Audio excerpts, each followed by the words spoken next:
Our story takes place in the Kartia Empire, a noble house considered the most powerful after the royal family. At Duke Rosenwester's estate, a young woman reports that things were unfolding exactly as planned. The Duke was the Emperor's right-hand man, as well as the patriarch of a house well known for its cold-blooded nature. His name was Lexian Rosenwester, a very handsome man but extremely frigid. At that moment, our protagonist was trying to strike a secret agreement with this man full of mysteries. She cries, begging Lexian to help her, while he simply sips his tea without the slightest hint of empathy. The girl needed him to marry her. She was in a humiliating situation, kneeling before the Duke and pleading for him to grant her request. Lexian's bad reputation began right at his birth, as the boy was the result of an affair, a bastard in that conservative society. Because of this, in an attempt to protect his place in the line of succession, the young man eliminated his own brother in cold blood. But Lexian was like that, a man without feelings who had spent most of his life on the battlefield, sending thousands of people straight to their graves. Without a doubt, the Duke was a mere killer, devoid of authority, yet one who still insisted on defying imperial power. And he was popularly known as the Emperor's hunting dog. However, now there he was, having to listen to a marriage proposal in the middle of his rest. The man approaches the MC, still expressionless, suggesting that what she truly wanted was help divorcing her current husband. Sereniel Verdele seemed increasingly hopeless about the success of her plan. Even so, she made it clear that her proposal would be advantageous to him as well, swearing that it would even benefit him, something the man greatly doubted. So he asked why the girl thought that, to which she replied that she owned a mine, currently managed by her husband, which would soon begin producing magical minerals. Before he could respond to anything, Sereniel added that these were very valuable items and explained that once she divorced and reclaimed her administrative rights, she could share the profits with Lexian. But he did not seem impressed, leaving the girl without the slightest hope. He steps a little closer, staring at the MC with his cold, distant eyes. The Duke states that he was not interested in just any mine, and he confesses that, in truth, he was more interested in learning about the woman's husband, Kalian Helkar, which deeply frightens her. Lexian continues his speech, suggesting that at least she had been honest about him. Sereniel falters. She did not expect him to insist on speaking about her husband in that way. The memories terrify her. She remembered when she was completely devastated in front of the grave of someone very dear, and her husband called out to her, arguing that if she continued insisting on that, she would certainly end up ruining her own health as well. The man tried to comfort her, commenting on how he wished he could take that sadness from her and bear it himself. The blonde girl looked at Kalian with a certain hope in her eyes. She was visiting her parents' grave, for at only 16 years old, she lost both of them in a terrible accident, becoming an orphan overnight and losing everything she had. At that time, the two were just childhood friends, and she knew she owed him a great deal. The young man extended his hand to the girl, presenting himself as a light at the end of the tunnel and promising that he would protect her. Without him, she would never have found the strength to go on with her life, and that was why she decided to marry him. It did not take long for her to seek out her only remaining relative and announce that wish. However, Count Vedder could not accept the marriage between the two, because to him, Kalian was nothing more than a beggar. Even so, his niece explained that he was not poor enough to be called a beggar by her uncle, just not exactly rich. Because of that, she begged him to give the man a chance. Her statement made Count Vedder laugh, saying that he thought she wanted to talk about something more serious than that, and explaining that even if she had fallen in love with that man, being with the son of a viscount who had no financial means whatsoever would not be possible. Nevertheless, the girl argued that if she could marry Kalian, she would not need anything else, not even a superficial dowry, for she was certain that as long as she had her mother's mine, it would be enough. Under those conditions, her uncle decided to grant the girl's wishes. On the day of their wedding, the celebration was beautiful,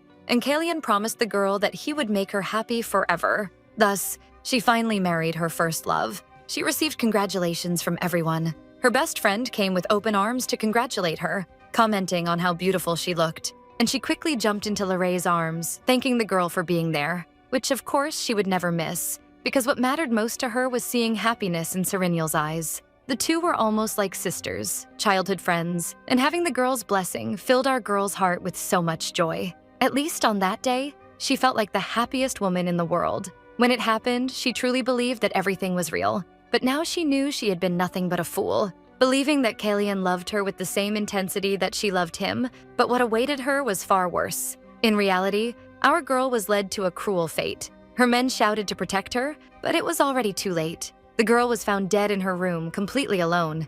The servants urged haste so that someone could get a doctor to attend to her, but there was no longer anything that could be done. 4 years after the marriage, the girl collapsed due to an illness no one knew, and she was never the same again. During the winter, the maids tried to do everything possible to keep her warm. However, on one of those days, her maid asked if everything was all right when she noticed that she was spitting blood. The handkerchief she used to cough was covered in that red liquid, but there was nothing more to be done. The girl was delirious, asking Kina to fetch Kalyan and Lorray. She desperately wanted the maid to understand everything before it was too late. Those would be her final words, because she no longer had enough strength. Until her husband and her best friend suddenly entered the room, shouting for the woman. The maid tried to warn them about what was happening. However, it was already too late. Tears streamed down Kalyan's face in desperation as he pretended to care. Then he asked the maid to leave the three of them alone in the room, a request that surprised her since she was apparently very attached to the girl. But the man justified it by saying that he wanted to say his final words to his wife in private, so the two ended up there alone, just staring at the protagonist's body, lamenting the girl's condition. Lorray could not stop crying as she approached her, grabbing Serenial's hand to check whether she had truly passed on. But that false remorse soon ceased when she told the husband of her supposed best friend to pinch her nose to make sure she was dead. She needed to make sure that the protagonist had really stopped breathing, but Kalyan could not care less and questioned whether they really needed to do that, especially since the doctors were already on their way to issue the death certificate anyway, to which the girl retorted, saying that she might not be dead yet. And as if the MC meant absolutely nothing to him, the man stated that he did not want to touch someone who had spat blood like that, explaining that she died because of the poisoning carried out by the two of them. Of course, her blood was not contagious at all, but it was still disgusting. At that moment, Serenial could still hear everything, though she did not know what they were talking about. She could not believe the reality, that it was nothing more than a diabolical plan by the two most important people in her life. But they did not know that, and simply continued arguing, ordering that the doctor be called immediately because Lorray no longer wanted to waste even a second of her life on that, arguing that she had been waiting for that day for a very long time. And that made Kalyan break into a smile, telling her not to worry, because now the two of them could live alone. That is, alone together with their child, the royal family he had always wanted. Serenial was shocked, for she discovered that the two people she loved most in this world had been betraying her all along. But that was not all. Now he could finally call Benny, who had spent years hidden away in the village with his nanny, to celebrate his 7th birthday there at the palace. In other words, for the past 7 years, the protagonist had been made a fool of. Before leaving, he asked Lorray to step away from Serenial's dead body because she brought very bad luck. The truth kept sinking in for our girl. She had experienced the greatest betrayal of her life. With a cynical smile on his face, Kalyan pretended to mourn his ex-wife, while Lorray smiled at the corpse's face, asking, as if she would actually answer, whether she had never suspected the affair between the two of them. Sometime earlier, the girl had received a letter saying that they had obtained a tea that was supposedly meant to help with her fertility, instructing her to drink it every day without fail. Lorray even thought it was foolish that Serenial had blindly trusted that promise. But now everything made sense. The tea had been poisoned. Even so, Serenial did not know why her friend had done something like that. And on her deathbed, the red-haired girl said without a shred of remorse that she had never thought of the protagonist as a friend. The two met when Lorray appeared at the palace, and the little girl wanted to play with her. But for Lorray, ever since their first meeting at her family's orphanage, she knew they were not on the same level, and was certain that Serenial had always looked down on her as inferior. Yet she spent her whole life pretending to be a pure person, kind-hearted, and all that nonsense. When, in reality, throughout all those years, her supposed friend harbored no good feelings at all, only hatred toward the girl. But now, look where she was. She had reached the end of her life with nothing. Finally, Lorray turned her back. But before leaving, she remarked that at least Serenial had enjoyed playing with something that belonged to her, thinking she possessed Kalyan. And for that reason, even if she ended up in hell, she should thank her and remember one very important detail. It was not she who killed her, but Serenial's own ignorance, stupidity, and blind trust. In her final moments, the girl saw her world crumble before her eyes. The man she loved more than anyone in that world, Kalyan, had never loved her. And that made Serenial feel miserable. She could not believe that this was how it would end. Memories flooded her mind like machine gun fire. She heard Kalyan saying that he loved her, and also her best friend commenting that Serenial was the most precious friend she had ever made. But now she was losing her mind, because everything was a lie. Everything they had said, everything they had done until then. They had been laughing at her expense all this time, and now they were trying to kill the poor protagonist, who could not understand how they were capable of betraying her trust like that. Even so, she was determined not to give in. She refused to die like that. No, she would take revenge. She would make the two of them suffer the same miserable fate she had. So she begged that, if there truly was a god listening to her, that he would please allow her to return to life. That was how Serenial ended up bargaining with the Duke of Rosenwester, taking advantage of her second chance. She made it clear that she no longer loved Kalyan, and probably would never be able to love him again. Thus, she asked the Duke to give his final answer at once. But he merely explained that she did not seem to understand even the basics of how to make an agreement, because in a situation like that, what mattered was not what she could offer, but what the other party desired. Impatient, Serenial asked what he meant by those words. Then Lexian decided to propose something else. He would help her, however. In exchange, she would need to give exactly what he wanted, nothing more, revealing that he had two desires. The first was that the girl throw that useless little man away, and the second was that Serenial should remain married to him forever. That second part left the girl distraught, and, noticing her silence, the man pressed on, asking whether she had understood. That this meant Lexian wanted to have her completely to himself. His name sounded like honey dripping from the man's mouth. Flashbacks of that night covered in snow and storms when the MC died rose to the surface.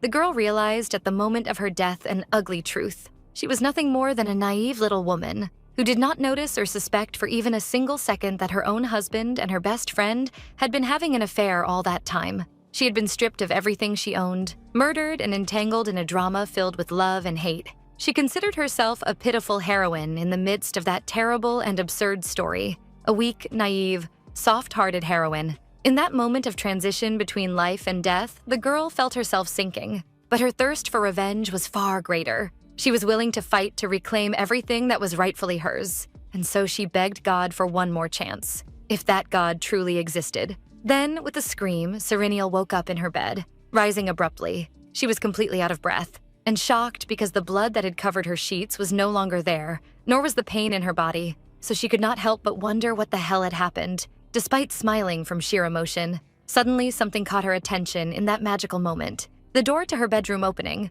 followed by the image of Kina smiling, wishing her good morning and asking whether Madam had slept well. That surprised her a little, after all. She had just died. It was a relief to see that woman who had taken care of Serenial since she was just a child. The maid went on to say that she was about to come in to wake her, but was interrupted when she noticed tears falling from the girl's eyes, who hugged her compulsively, out of nowhere. Kina asked what was wrong while the girl smiled, still breaking down in tears, and she let slip that she had truly come back, which must have left the poor woman even more confused. Outside her immense mansion, the day was beautiful. The leaves and flowers of the garden emitted a glow worthy of a movie. In the midst of her death, she had even wondered whether she would live long enough to see the next spring arrive. She had fallen into despair so many times, but fortunately for her, she had managed to return 4 years into the past. She just did not know how or why. Sometime later, Kina found her in the garden and handed her a small box filled with petals, asking her to take a look, as it was a gift from her friend Lorraine.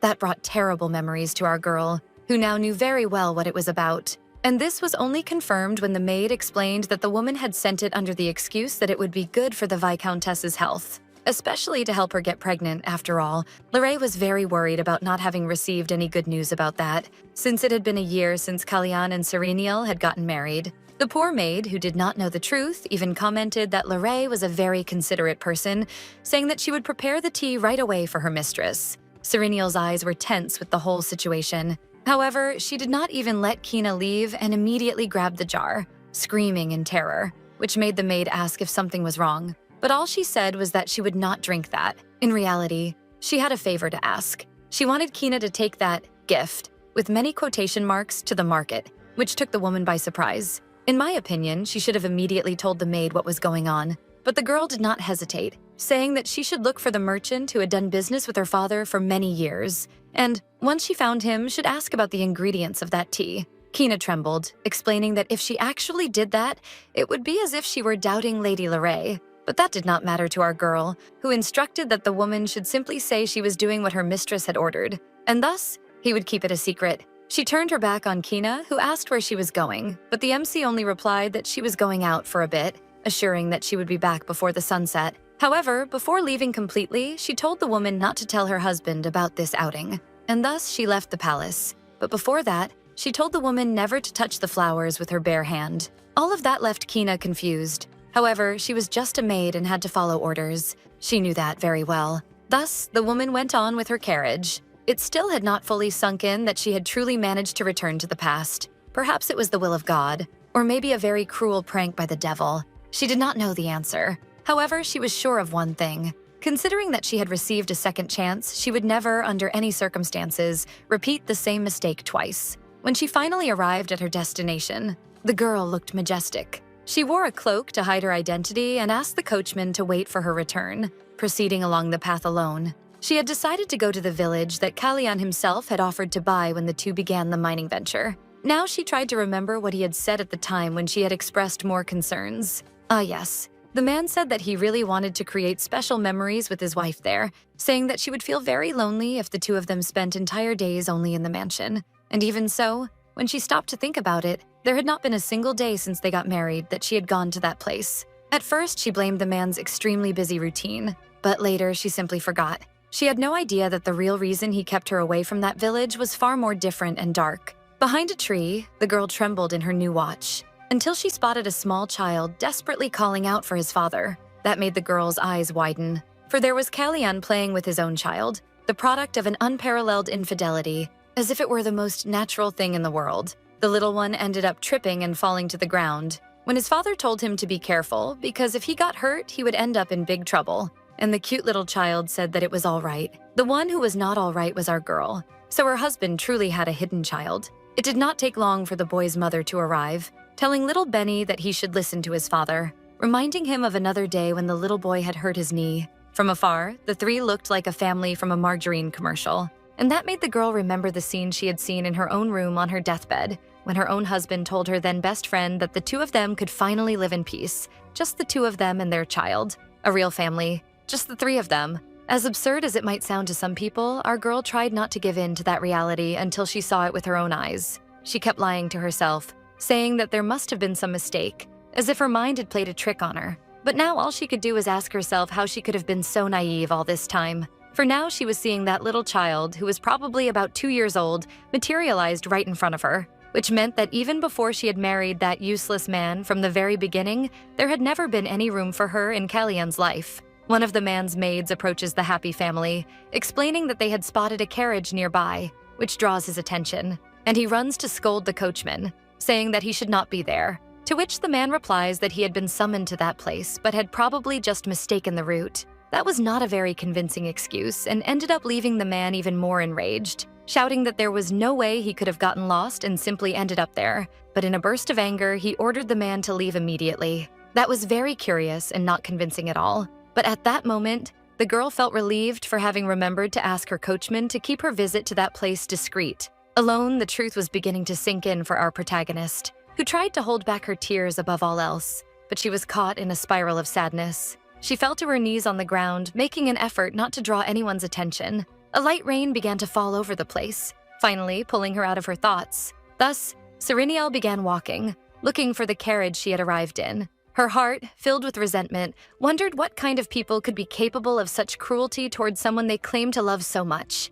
Deep down, she also blamed herself for never even suspecting that the two were having an affair. Perhaps Lorraine was right, and the Viscountess was nothing more than ignorant and foolish. But she could not help questioning whether that alone meant she deserved to go through so much humiliation. Was it really her fault? Suddenly, a carriage pulled up beside her, catching her attention because she had told her coachman to wait far from there. But the door opened quickly, and someone very important stepped down holding an umbrella. It was not her carriage. A man holding the umbrella commented that he did not think the weather was very suitable for an afternoon walk. It was Lexian, who approached the girl, covering her, wanting to know if she agreed. He knew our girl's name very well, and she knew him as well. However, the question that would not go away was why he was there. She knew that if the man got too involved in this situation, things would only become more complicated. So she decided to dodge the question and explained that she had some business to take care of there, even though he did not believe it. She simply turned her back, saying that it was good to have met him regardless of the circumstances, and then asked to be excused. However, before the MC could leave, he explained that it was very common to encounter thieves in that area, asking whether she did not realize how dangerous it would be for a fragile woman like her to be alone in a place like that. And that finally caught her attention. Without further delay, the man told her to hurry and get into his carriage. He was definitely a very persistent man. Even against her will, she obeyed. Perhaps deep down she thought he was right, or maybe she did not want to raise more suspicion about the real reason she was alone in that place. The girl tried to enjoy the ride, or at least she tried. She seemed a bit tense because deep down she thought the inside of the carriage would be a little more spacious than it actually was. But there she was, cramped together with the man, her knees brushing against Lexian's every time the carriage swayed even slightly. Trying to break the silence, the man asked why a noble daughter of a viscount was in such an abandoned place. That was strange. Was he referring to her as the noble daughter of a count? However, thinking about it, the girl remembered that the Duke had called her by her maiden name earlier, which was a bit confusing since she was already married to Kalyan. But she did not insist on that, and simply said that, as she had mentioned before, she had gotten a bit lost on her way back home, and that it was nothing important. That made the man smile. It was nothing important.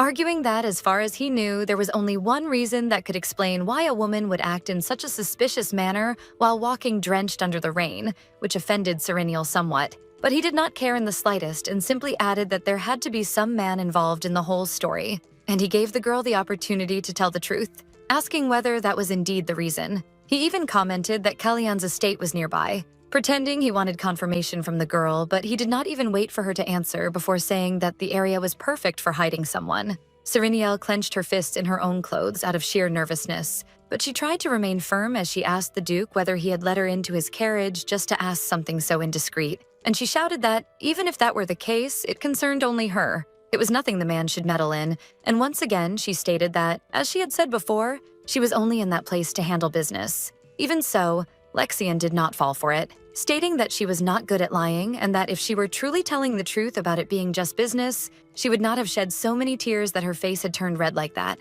His remark surprised the girl. She had not known that he had been there for so long. The rest of the journey was tense and silent. However, when she finally arrived at her palace, the protagonist thanked him for the ride, taking the opportunity to apologize for having behaved in such a rude manner, especially considering that it was the first time the two of them had met. Moreover, as it was getting late, she asked the man to be careful on his way back, but Lexian interrupted her, explaining that he did not think that was the first time the two of them had met, which took the girl a little by surprise, but all he said was that apparently she had forgotten. Then he changed the subject, asking whether at least the girl was happy, which did not make much sense to Serenial, but the man simply repeated the question, even though it seemed so sudden to her. He made it clear that it was a more important question than she imagined. That was why he asked her to answer honestly. What did he mean by happy? All that came to the girl's mind was anguish. She knew there was no way she could even pretend to be happy unless she had completely lost her mind. She was so furious that she could barely sleep properly, and that was her sad reality.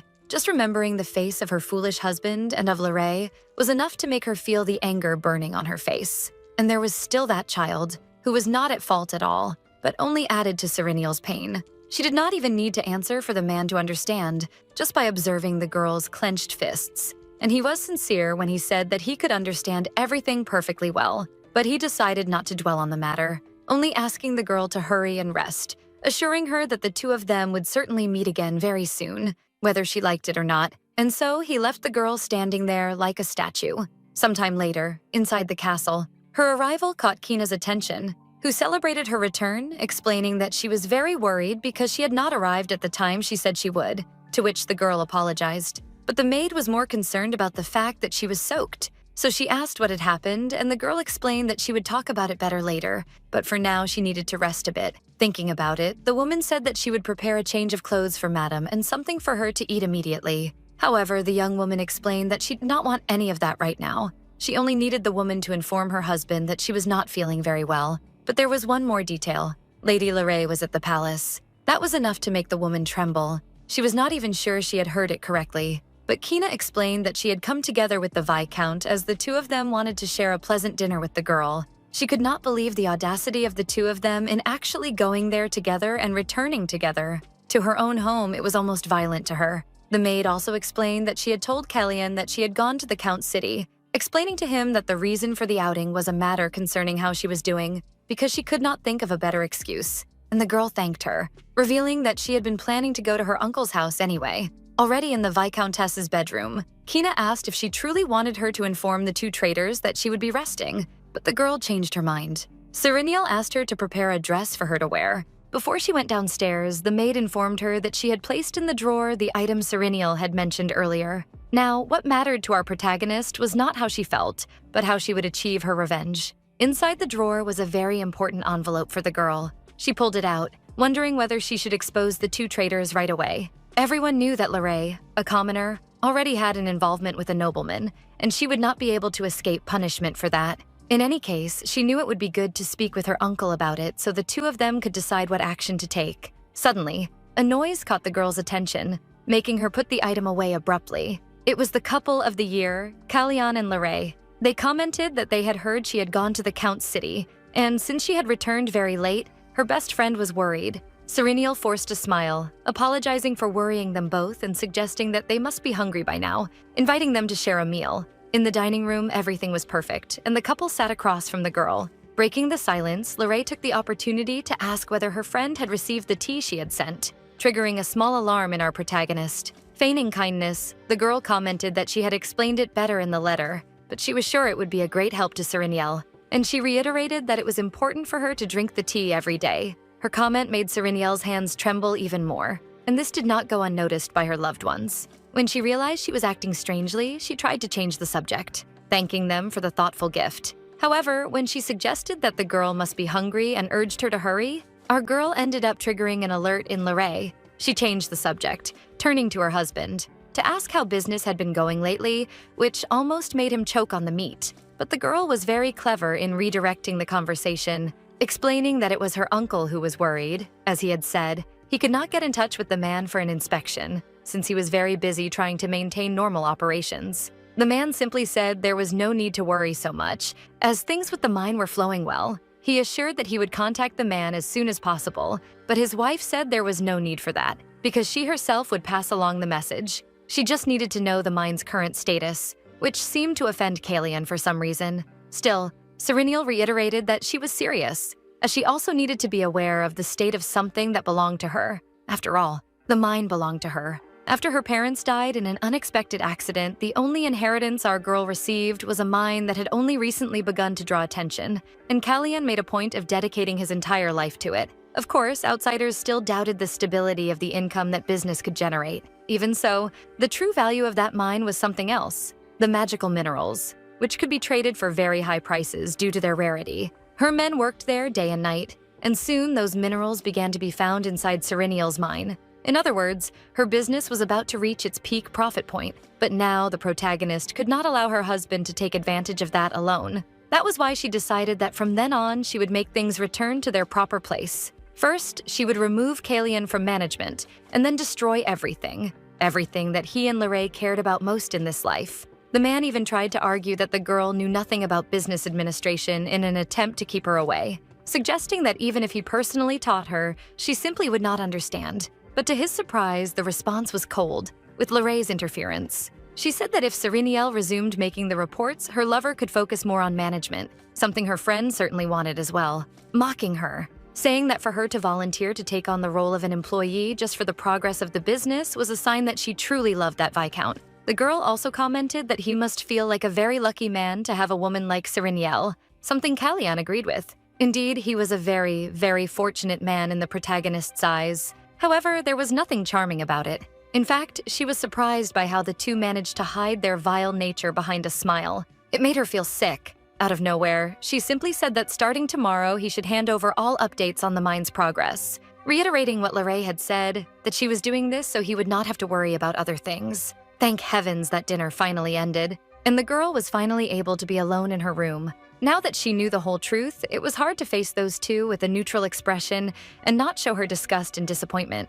That was why she began to value these moments alone more. But she knew that this was only the beginning of everything. The only certainty Serenial had was that she could not be the first to fall. She opened the drawer, staring at that letter once again. It read, "I believe this is something I should tell you in person, but since you seem to be in a hurry, I wrote this letter. The tea you sent me to analyze is actually a terrible poison made from a mixture of several substances." Reading the merchant's report, Sereniel found nothing new, but all of those substances had no taste or odor, and once they entered the body, they left no trace, being completely absorbed. And even if they did leave something behind, creating an antidote would be extremely difficult. He also explained that if a person took small doses over a long period of time, no one would notice the effects. It was almost admirable how perfect those ingredients were for mixing into a tea. She could remember Lorraine's false affection, saying that this was why she should drink that demonic beverage every day. That was why she had spoken with such precision. If that tea were taken continuously, first the person's lungs would begin to fail, and after some time, all of their other organs would rot.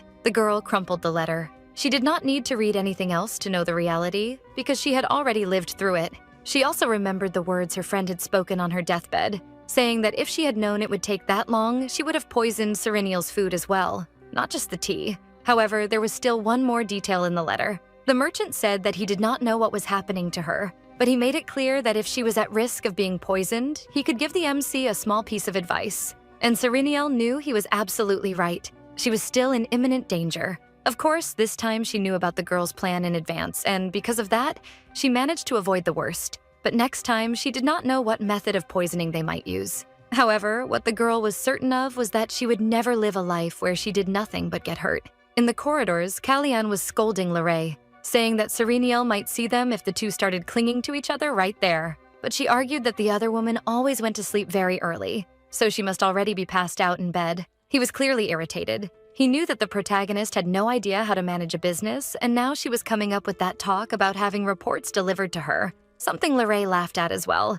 thinking her friend was very stupid. However, she knew it was much better than reporting directly to Vedder, suggesting that her lover should see the situation as an opportunity to manipulate Serenial. Besides that, the girl reminded him of their plan. Serenial was about to die a very slow death, and Kalyan was surprised that the woman had actually used the poison. He seemed a little taken aback and reminded her that the two of them had agreed she would warn him before making any move, because poisoning his wife was already too much. This stressed the woman out, and she shoved him, saying that if he kept that attitude, nothing would ever change. Besides, it was not as if the protagonist was going to die overnight. The plan, in reality, was to get rid of Serenial slowly over the course of those 3 years, as he himself had mentioned before. And once she was dead, he could cut ties with Vedder so that the two of them could finally become a real family, arguing that they could not simply keep Benny locked away in the village forever. Besides, there was something the girl did not like at all: that mansion. The interior design was terrible. The man tried to calm her down, arguing that it was Serenial's taste,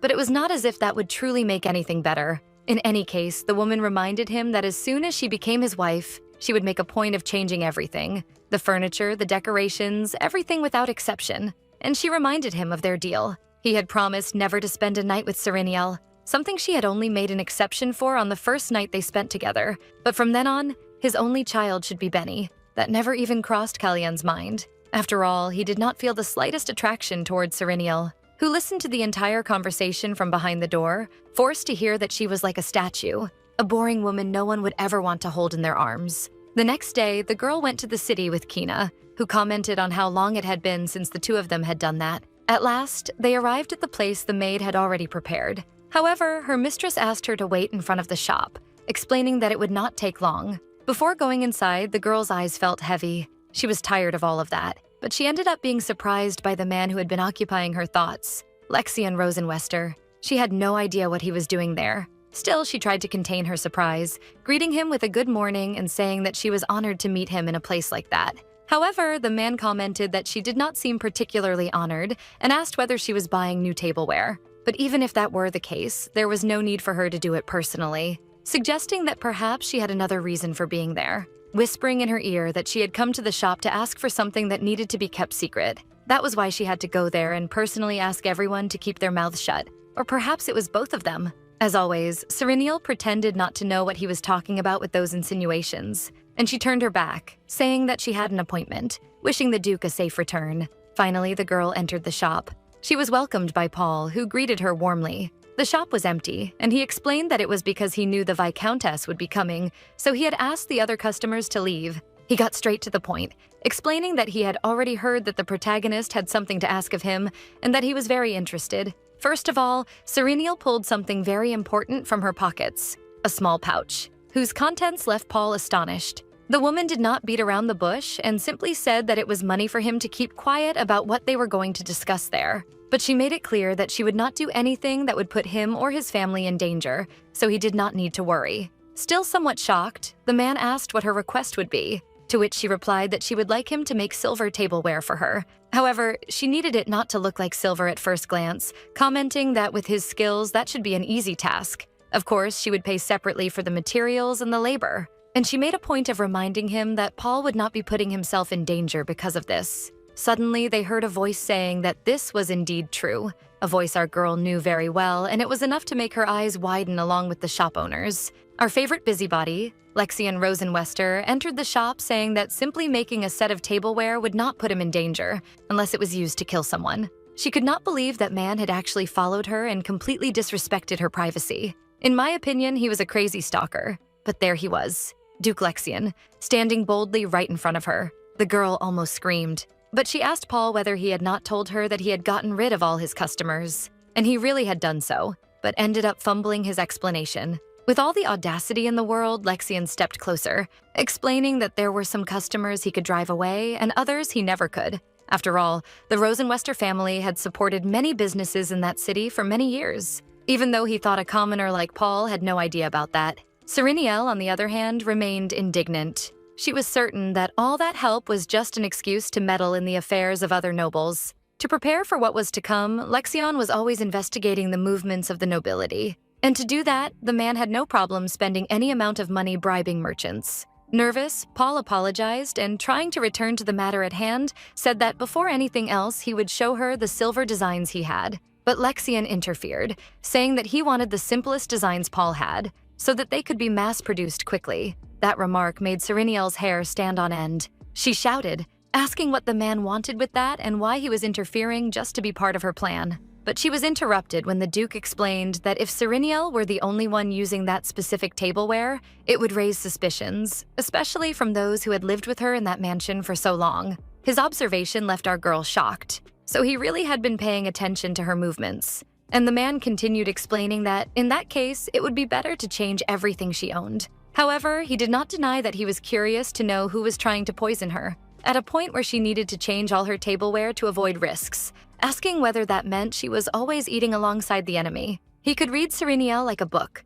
commenting that in that case, there was only one suspect that came to his mind. She had been caught red-handed by a complete stranger. Even so, Sereniel tried to hide it, drawing the man's attention with as much care as possible, while suggesting that he must have spent a great deal of time on the battlefield. Even when he returned after winning the war, she knew it would not take long before he went back to fighting. And she commented that he did not participate much in the social life of the nobility. But the girl had already heard more than enough stories about him. When people gathered, the main topic usually ended up being the Duke of Rosenwester. However, she wanted to know the reason for that, because she thought he would return to the battlefield this time as well. The girl stepped closer, and finally asked why he was showing so much interest in her and her personal affairs. The man did not hesitate to ask, Who? Who had said that he would return to the battlefield? That was enough to unsettle the girl, who commented that she thought this was common knowledge throughout the Empire. When he tried to touch her face, Sereniel became nervous, questioning what the hell he was trying to do. But the man pulled a strand of the girl's hair, and coldly stated that from then on she would be responsible for spreading new rumors. That at the Battle of Crazed, the Duke had lost his interest in fighting, and because of that, would stay away from war for a while. Or rather, perhaps he would never return to the battlefield in his life. As night fell, the girl returned to the palace, throwing herself into the library with a long sigh. Her husband had begun leaving the house more often than before, under the excuse that he was busy inspecting the mines. But she knew that was just a cover to be with Lorray and his child in the village. That would not matter so much if he at least bothered to make more thorough reports on the state of the mines. But she also did not want to see the faces of the two of them, so she tried not to worry too much. This time, she would make sure not to leave a single cent to the two lovers. But to do that, she needed to get a clear idea of the current state of her business. The problem was that there was something very strange about the ledger the man had given her. The descriptions of the investments and the information about the investors were almost all hidden. Even the list she found contained only initials. Was it really necessary to keep so much secret just because of an investment fund? And if so, why? Sereniel desperately wanted to uncover the truth behind all of that, but she had heard with her own ears that Lexian Rosenwester would not return to the battlefield for a long time, which meant that the rumor about the Emperor using the Duke as a shield to get rid of nobles who kept flattering him might actually be true. For example, what if the goal of the people who invested in her mines was to build a private army? Whether true or not, that would be more than enough for the Emperor to simply eliminate his political enemies. But in that case, what should Serenial do? She had no idea, so she chose to sleep and rest from that day that felt endless. The next day, she was awakened by Kina with her usual smile, which was returned with a small smile from Serenial, who commented that she seemed as full of energy as always. The woman entered holding a few items, explaining that she had found some things the day before while cleaning, handing the girl a stuffed suitcase full of letters. Kina asked whether that did not bring back memories for Madam and confessed that she thought she would be happy to see them, something our girl had to agree with. Indeed, her mind was now filled with memories as she picked up one of the letters her father had written to her on one of her birthdays when she was still a child. That made our girl feel a bit emotional, but her attention was drawn to something else. There were letters from Lorraine mixed in. When they were children, they used to share writings all the time. One of them read, "Dear Serenial, sometimes, but not all the time, I feel envious of you. I imagine what it would be like if I were the daughter of a noble instead of an orphan. Would you be as kind to me in that case?" That made her remember the crazed look the girl had given her on her deathbed, taking advantage of the moment, and commenting that she had never thought of Serenial as a friend. However, things were different for the MC because she was not like that. Her entire life, Lorraine had been her first and only friend, and that was why she wanted to do so much for her. She had tried to offer a flower to the girl, but that wicked woman chose to turn it into a sword. In the end, Lorraine was simply consumed by her inferiority complex. Perhaps that was the reason she got involved with Kellyanne, so that she could feel superior to Serenial in some way. Kina caught her attention upon noticing the worried look on her mistress's face, and showed her the dress she had worn to her debutante ball. That truly brought back memories. The girl had completely forgotten about it, but as she held the delicate fabric, she remembered how her heart had leapt from her chest on the day she wore that dress. The maid also handed her the accessories that had been kept together with it. However, there was a problem. Only one of the earrings was there, and she did not know why. That surprised the maid a little, since at the time she'd been very sad about losing the other half of the pair. But that brought back a memory, which left her intrigued, because theoretically she should have lost both. The woman also remembered that when she returned home, she was completely devastated. Her hair was in terrible condition. At a debutante ball, women were taught to dance carefully, yet something had happened that day. The girl had come across a group of bullies, stomping on a boy and calling him a rat, asking whether he even knew where he was. They beat the poor boy mercilessly, while he curled up on the ground, having to hear that this was the punishment for not having listened to the other boy. By luck or misfortune, Serenial stepped in, pushing them aside and telling them to stop, questioning what they were doing with a serious, cold look. Serenial placed herself between them like a brave warrior. She could endure anything, but she detested injustice. That was why she argued that so many people surrounding a single person was unfair. However, Kalyan did not care at all, only asking what was so wrong about it. He even mocked little Serenial's face, saying that someone like her probably did not even know how that kind of arrangement worked, telling her to get lost. That made her even more indignant. How dare that snot-nosed boy treat the daughter of a very important noble family like that? She wondered whether they, too, came from families of high status in society. Even so, the protagonist did not back down, saying that if they continued with that attitude, she would call someone responsible and did not care how noble the families involved might be. But she pointed out that there were members of the royal family at that debutante ball. The boy commented on how arrogant she was. Even so, he wasted no time calling the other bullies to leave at once. Excited by this story, Kina asked what happened after she did that. So the girl went on to recount what happened after the bullies left. She approached the boy, extending her hand and asking whether he was all right. When he stood up, the girl even celebrated the fact that he had not suffered any very serious injuries. Even so, just to make sure nothing else would happen, she smiled and invited him to return to the hall together. In the boy's hands was the other earring the girl had lost. However, he did not return it. He simply slipped the jewel into his pocket. Inside the hall, the noble debutantes sat in their elegant dresses. Meanwhile, poor Serenial shared a sofa with that stranger, not knowing what to do, since the atmosphere between the two was, at the very least, awkward. The girl even began to sweat from nervousness amid so much silence. However, something caught her attention. The boy, despite appearing confident, seemed very sad for some reason the protagonist did not understand. She could not help but stare at him deeply. But since she could not find any words, the girl decided to try another approach, standing up and timidly inviting him to dance with her. The boy's eyes lit up instantly, and he extended his hand to Serenial, leading her into a delicate dance. After that, the two lovebirds spent the entire night twirling around the hall. Of course, they did not dance very well, since both were embarrassed by the whole situation. But our girl truly enjoyed it. They were terrible dancers, and the other nobles around them must have found it all very strange. Even so, they had so much fun that it was not difficult for the girl to ignore the stares. She finished the story by saying that even after all that, when the party ended, they simply parted ways and went on with their lives. Kina, excited, lamented the fact that the MC had not asked for the name of her dance partner that night, even though we all knew very well who it was.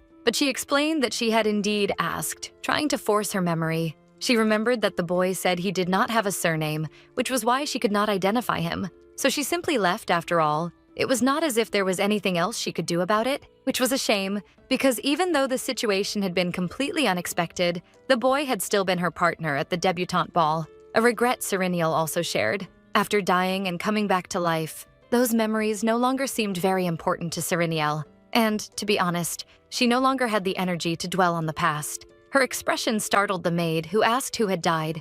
That was when Serenial realized she had spoken out loud something that should have remained only in her thoughts, laughing and saying it was nothing. Even so, with that brought to the surface, the protagonist wondered how that mysterious boy was living his life now. As she stared at what remained of her pair of earrings, she wished that he was doing well. And believe it, he was doing more than well. Duke Lexian was in his chambers, reading a letter, sent directly from the Emperor. In truth, it was not exactly a letter that friends usually lock away, but an execution list. From the very beginning, the Emperor had been trying to use him to eliminate nobles who caused trouble for the crown. But the man did not want to get involved. That was why he kept moving from battlefield to battlefield, just to avoid the Emperor's disruptive orders. He did not think he had any reason to cling to the idea of staying alive, so he was not afraid of death and had even fewer reasons to remain in the Empire. At least until he met someone very special again, 6 months earlier. He had ended up meeting Serenial at one of those insignificant parties that nobles loved to host. A woman commented that her face looked radiant,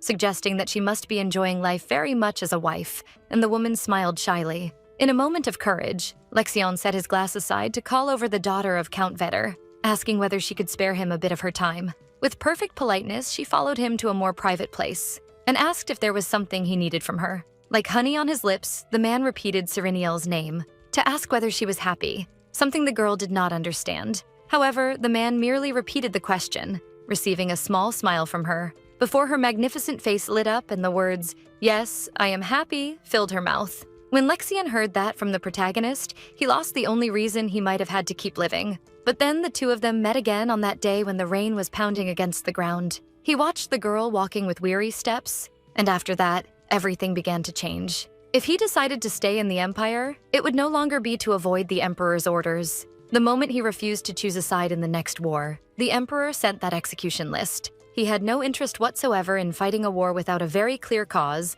but now everything was different, because one of the names shining there was Vader Verdelay, the uncle and only living relative of the owner of those earrings he cherished so dearly. His name was there as if glowing red. So now Lexion's situation was becoming increasingly clear. He remembered that day as if it were yesterday. The boys around him violently asking whether he knew where he was, calling him a parasite and shoving him to the ground. Perhaps he truly was a disgusting parasite. After all, his mother was a servant in a noble house, and he grew up being threatened and treated like a leech. When he was judged for that, when the time came, it was already too late for him to properly debut. His mother, sick and lying in bed, told him that he was part of the Duke's family, so he had to do it.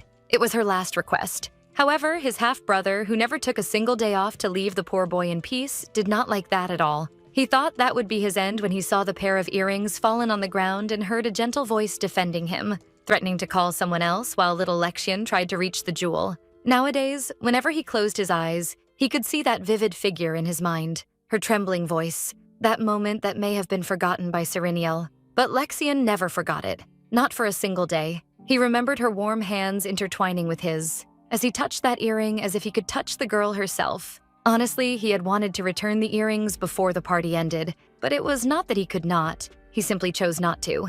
Because if he returned the object and the two of them parted ways, he would have accepted the end of that young love story. And that was something the boy absolutely never wanted to do. The next day, the servants announced that Serenial's guests had arrived, and the girl hurried to receive them, commenting that it had been a while since they had last seen each other. Paul, the shop owner, bowed before the noblewoman, asking whether she was in good health. But instead of answering, the girl commented that he had returned earlier than the agreed date, which made her ask whether he had not grown too tired by fulfilling her request in such a short time. Something he confirmed, though he did not seem regretful in the slightest. asking her not to worry and explaining that Lexian had offered him a higher payment. This caught the girl by surprise. She had no idea why he had done that, so the commoner explained that he did not know whether the protagonist was aware of it, but the Duke had great influence in the market because he always made a point of rewarding people generously. But something unsettled the man. Our Serenial did not fail to notice this, so she asked what had happened, to which he replied that it was nothing serious.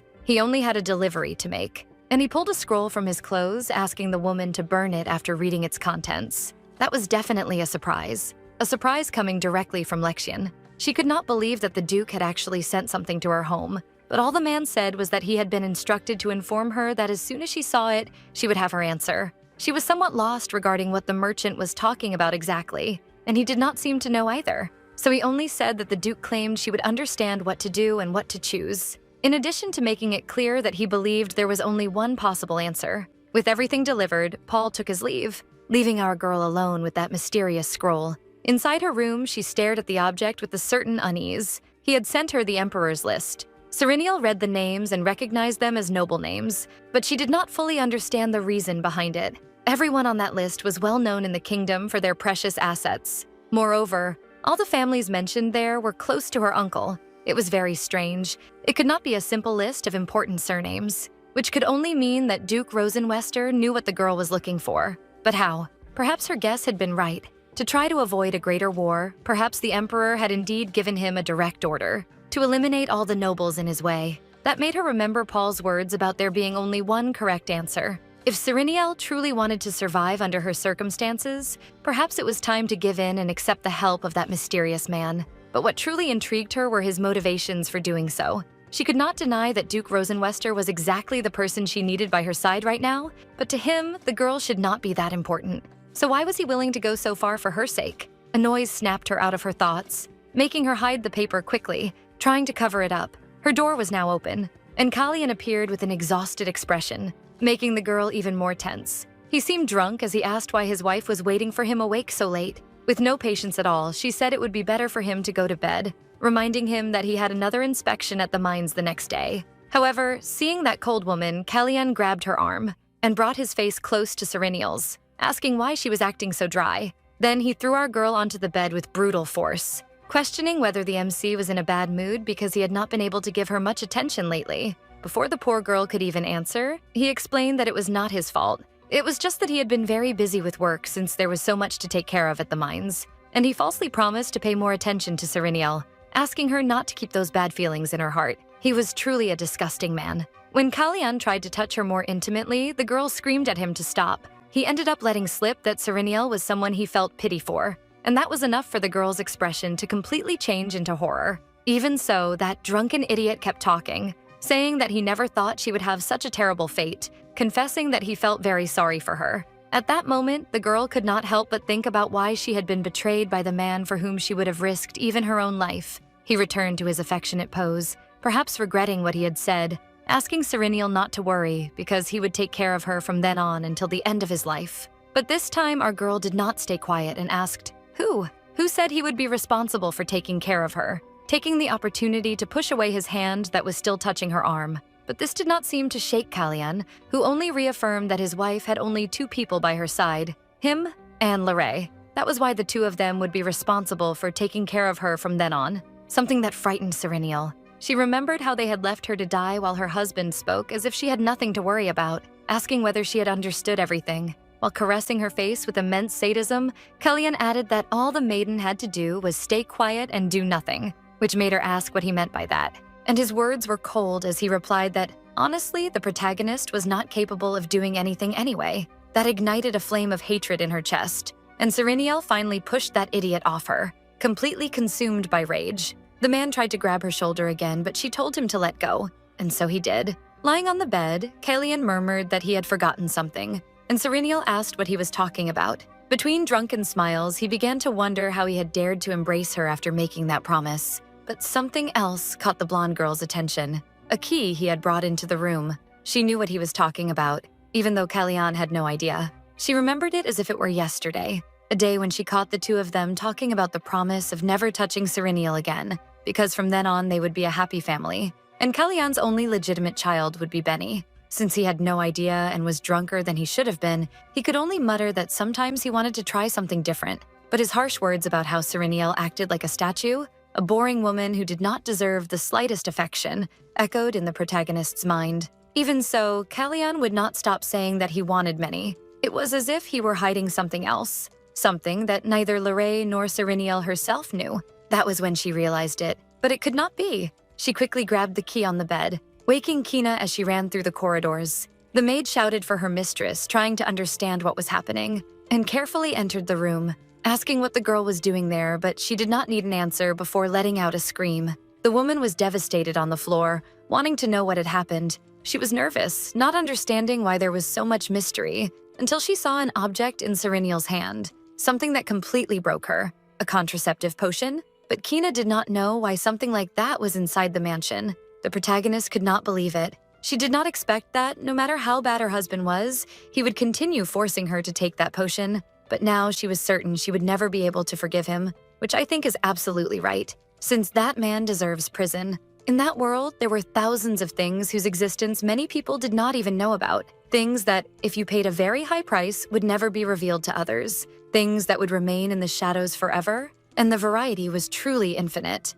For example, someone like Lorraine was capable of buying poison just to kill someone. Other people sought stamina potions or hallucinogens just to satisfy their disgusting desires. Among these substances, there were potions capable of interrupting a pregnancy even after a couple had already consummated something. That was the case of the contraceptive Sereniel was holding now. Holding the vial, Sereniel remembered the two of them plotting, saying that Kalyan would never spend a night with her. But even after making that promise, her husband still came to visit the protagonist in the middle of the night, usually drunk, like on that day. She remembered one time when he offered wine to the girl. She replied that she did not handle alcohol very well, but even so, Kalyan insisted, saying it was just to help set the mood a little, pressuring the poor girl to drink it. And so she did, suspecting nothing while her husband stared at her with a smile on his face. Every time he pushed some drink on her, he made sure the girl also took that contraceptive, without her knowing.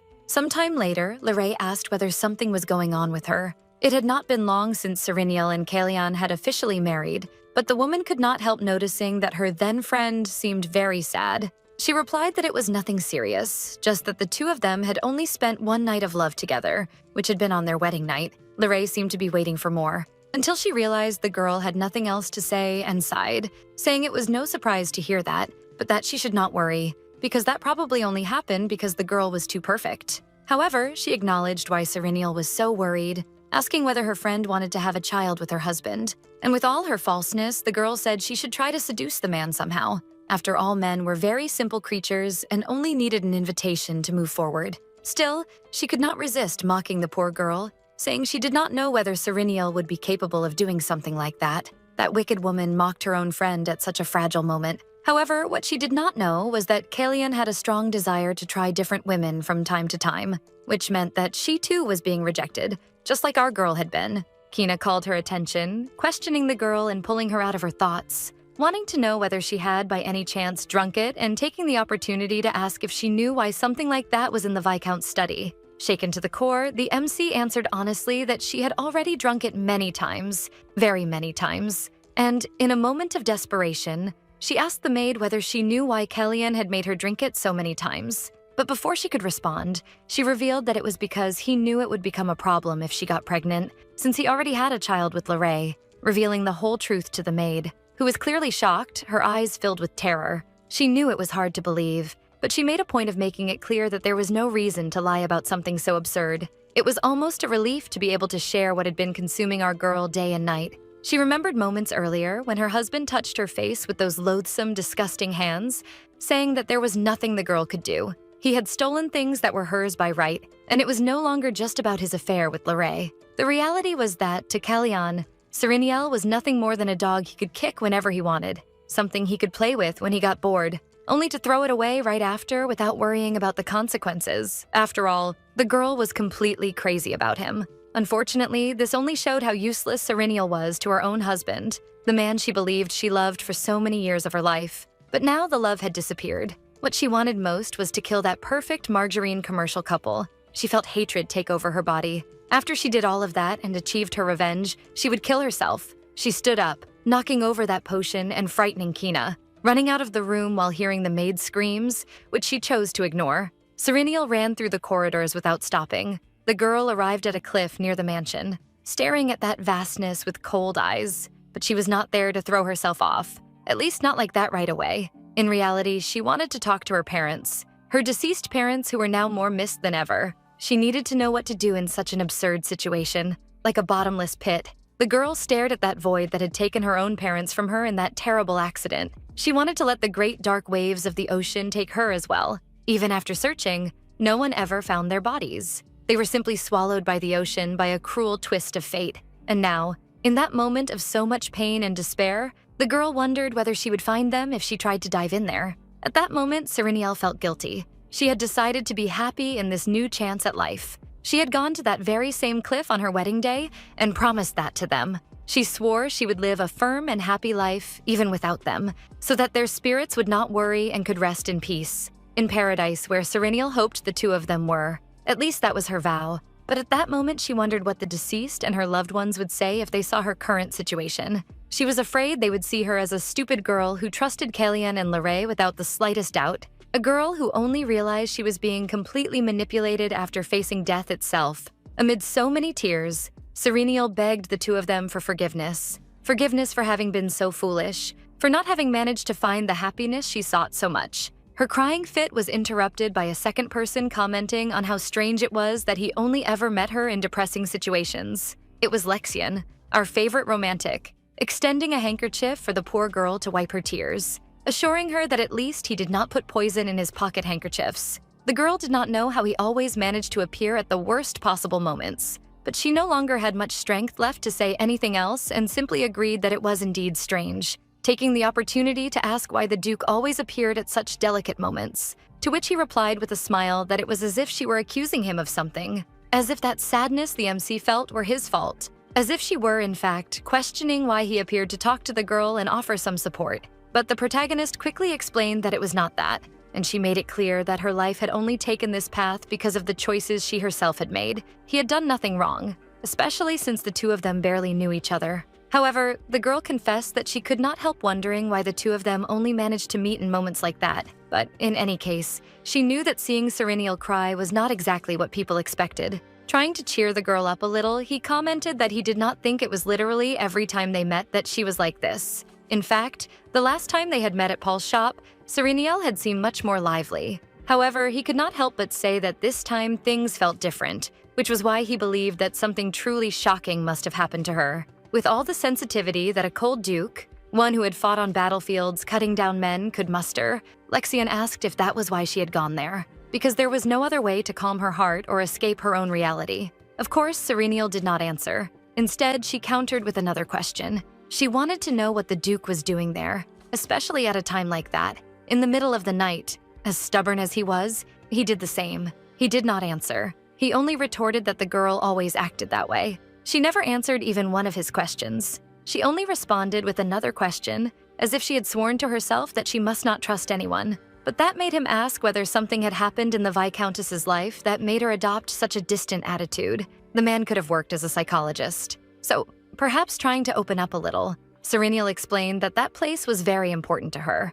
which was why she went there so often, especially when she had no one else around. That was new. He knew what she was referring to, so he asked Serenial whether the protagonist truly believed her parents had died in the accident, warning that sometimes what she knew might not be the full story. Of course, it was true that the case had been closed without any issues, but Lexian asked whether she had never suspected that someone might have been involved in the investigation to control it, whether she had ever wondered if the whole thing could have been planned. Silence settled between the two, before the man continued his motivational speech, saying that there were many days like that, days when you knew it was not your fault that something terrible happened, but since there was no one else to blame, there was no real escape, and if she had no one she could trust and talk to about all the things weighing on her heart, she would only end up tormenting herself even more. However, the man warned that it was precisely in moments like those that one needed to focus on what could be done from then on, because if she kept wandering through that spiral of helplessness, getting out of it would only become harder and harder. Serenial's gaze revealed that she never would have expected Lexian to say such things,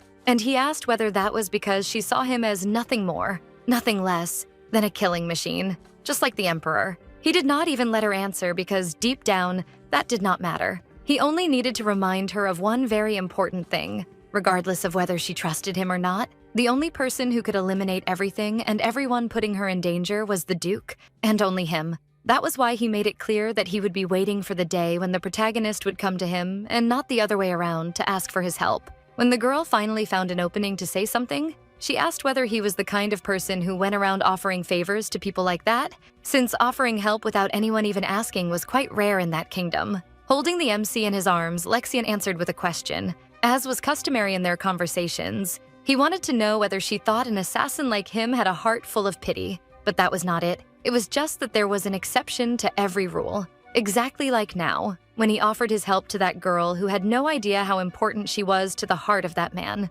It was already morning when the girl returned to the mansion, being greeted by Kina, who shouted asking where she had been all that time. She was so worried that she even thought Sereniel might have suffered an accident. But the girl's tearful expression surprised the maid even more, so she tried to set all her worry aside to comfort the girl, saying that she must have suffered a great deal with this situation. And she cried, lamenting the fact that the woman she had raised all this time had been so alone, being honest in saying that she had been a little worried when she noticed the change in her, but never imagined that she could be the reason, because the situation was far too absurd, so not even in her dreams would Kina think of something like that. Noticing that the girl was cold, she urged her to hurry inside, and she explained that she had already put the things from the office back in their proper place, exactly where they belonged. As for the Viscount, all the maid had to say was that he seemed to have drunk far too much, and did not even appear to remember how he had made it back home. Sereniel remembered that he always behaved that way whenever he drank past his limit, which happened with some frequency. She began to change clothes, certain that once again he would not remember anything, and as frustrating as that was, she knew it was for the best. Stressed, the woman also mentioned that he had asked where the girl was, to which she had simply replied that she had gone to take a bath. It was not as if it made any difference, since the man always left before the sun even rose. He was a terrible husband, but Sereniel only thanked the maid for her care and commented that it seemed she had guessed correctly, since Kallian had already left the castle. Taking advantage of the moment of privacy during the bath, Kina asked why the girl did not go see her uncle, informing her that he had already returned from his work trip, so it would be good for the girl to exchange a few words with him, certain that if Sereniel explained everything that was happening, the Count would not stay idle until it was resolved. And the girl knew she was right. The problem was that, for some reason, she would not reveal to the servant she had no desire at all to do that. She remembered the list the Duke had sent with the names of all the noble investors in her mine, and all of them had some kind of connection to her uncle. On top of all that, he and Kallian were acting in a very mysterious way. It was even strange. However, even if she did not tell her relative everything, she would certainly discover something. That was why she decided to give in and ask the maid to prepare a visit to the Count's house immediately, something that surprised Kina. However, Sereniel explained that it was better to speak with him in person as soon as possible, but the woman scolded her loudly, saying that would not be possible, because our protagonist needed to eat her breakfast at least, since she had not eaten anything since the day before, and she would not let the girl simply leave like that. She needed to eat, especially at a moment like that, so she volunteered to prepare something. Kina's care was surprising. She was almost like a mother to her, and that managed to make our girl smile, even after having cried for so long. She remembered the words of her secret admirer, the Duke, about how she needed to focus on what could be done from then on so as not to feel too powerless, since that feeling only tended to worsen. Now calmer, Sereniel knew he was right if she did not want to be defeated by her own emotions. She needed to move forward no matter what, and so she did. She was fully convinced that she was only acting that way because of the Duke. That was why, the next time she saw him, she needed to thank him properly. A thank you that would be sweet and even wistful. It did not take long for her to arrive at her uncle's mansion, and only then did she realize how long it had been since she had last been in her homeland. At that point in the timeline, if she was correct, it had been about 6 months since she got married, so it should not have been that long. However, before she returned to the past, when she had been poisoned and her body was weak, she remembered that she could not even leave the mansion, let alone leave the city. She greeted the servants, and the butler bowed before the girl, saying that it had been quite some time. Bane had taken care of her since she was a child and had not changed his manner with Sereniel even after she married, but for some reason she had never been bothered by that. The man invited her to come in right away, as he would prepare some tea for her, something the girl accepted with a sincere smile, a smile she had not given in a long time. She leaned on the arm of the man she trusted so much while he commented that at the moment her uncle was not present, but would return soon, which was not a problem. since she could simply entertain herself with her tea in the meantime. However, Bane asked if they could talk briefly beforehand. That piqued Serenial's interest, and the man began by saying that she might find it strange for him to say something like this. However, he would be very grateful if she considered his words, because what he had to say was very important. The servant glanced around, making sure no one would eavesdrop on the conversation, as a carriage approached. But he managed to say that Serenial should not trust Lord Vetter. That left her somewhat confused, since he was speaking of her uncle. But she knew the butler well enough to know that he would never say something like that without a very good reason. But he did not clear up her doubts right then. He only asked that, after she finished her conversation with her master, she go to the garden where she used to play when she was a child, reiterating that the girl should go alone, since he could not risk anyone discovering the secret he was keeping. Even before she confirmed her presence, Bane explained what would be waiting for her there. At the perfect moment, when the exchange of information had already been arranged, Vetter arrived at the palace saying he was very happy to see his niece. The two went inside, and he apologized for having kept the girl waiting, explaining that he had many things to deal with lately and had been busy, but he wanted to know if something was going on, to which the girl replied that no, she just needed to know how her uncle was doing. She knew all of that was a lie. The real reason she had gone to the Count's house was to tell the truth about Kalian and Laray's secret family. But now, for some stupid reason, she could not speak. She remembered Duke Lexian, who surely had discovered what the girl wanted. However, she had this strange feeling that she was heading in the wrong direction with all of this. Now, all that was left was to pretend. So she put a smile on her face and asked how her uncle had been doing, since he always seemed very busy with work. Without much enthusiasm, the man replied that apparently things would stay that way for a while, and he opened a gap to ask about Kalian, and the girl explained that he was the same as always, seeming just as busy as her uncle lately. And she took the opportunity to add one more thing. From then on, she had decided that she would be responsible for delivering the business reports directly to Vetter.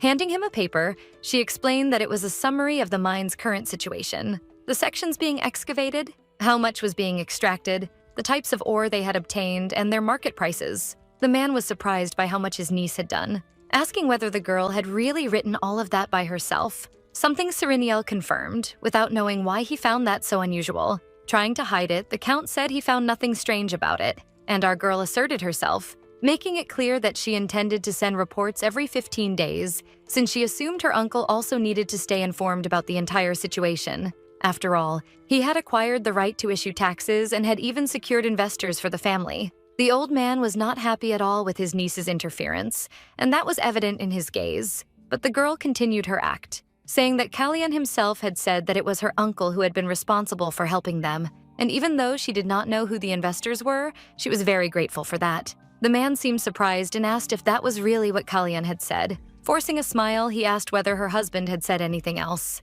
That last comment made her curious, but all she did was smile, saying that she did not know anything more, only that he had been of great help to him.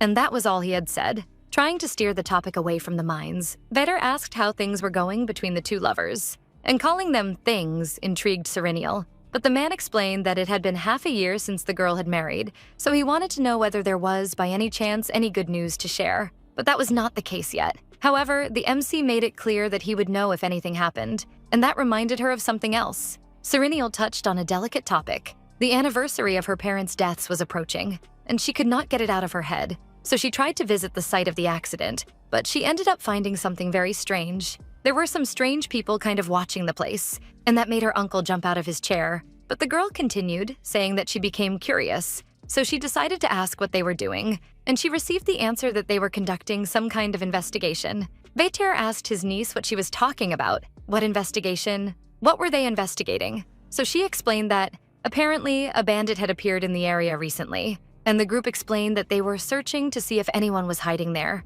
She had even heard that several bandits had been appearing frequently in those parts lately. That was why she suggested that her uncle also be careful when he went out. He was not happy at all with the conversation. There was certainly some involvement in dirty business. But Serenial was radiant, putting on the best performance of her life as she asked the man to promise that. When the conversation ended, she did exactly what Bane had asked. She was in the garden, frustrated, because she had not managed to say anything about Kalian or even check her suspicions. However, just judging by Vetter's reaction when she mentioned the cliff, she knew she had made the right choice by saying nothing. And when she mentioned Kalian, it seemed as though he was trying to figure out what the girl was thinking about her own husband. That made her remember something very intriguing. She recalled Lexian asking whether she truly believed her parents had died in an accident because she might not be seeing the whole story. If her suspicions were correct, then the person behind all of this could only be one. But her thoughts were cut short when Bane called her. She seemed nervous, worried, insisting that he speak right away about what was going on. She needed to know exactly what had happened there. But the man began to ramble, saying that he was still not sure whether telling her was the right thing to do. However, he also said that he could not risk remaining silent in a situation like that. As someone who had served the Verdelais family for several generations, the honor of that house was his as well. That was why he revealed that Vader's actions had been strange lately. The girl pressed the issue, and so the man replied that he believed she was aware that, unlike the former count, Vader was opposed to the crown. Ever since he became the head of the family, worry had followed Bane day and night. The worry that his master might try to cause some kind of intrigue within high society. But now it was more than just his anxiety speaking. It seemed his fears were about to become reality. Getting straight to the point, the girl asked whether he truly knew nothing.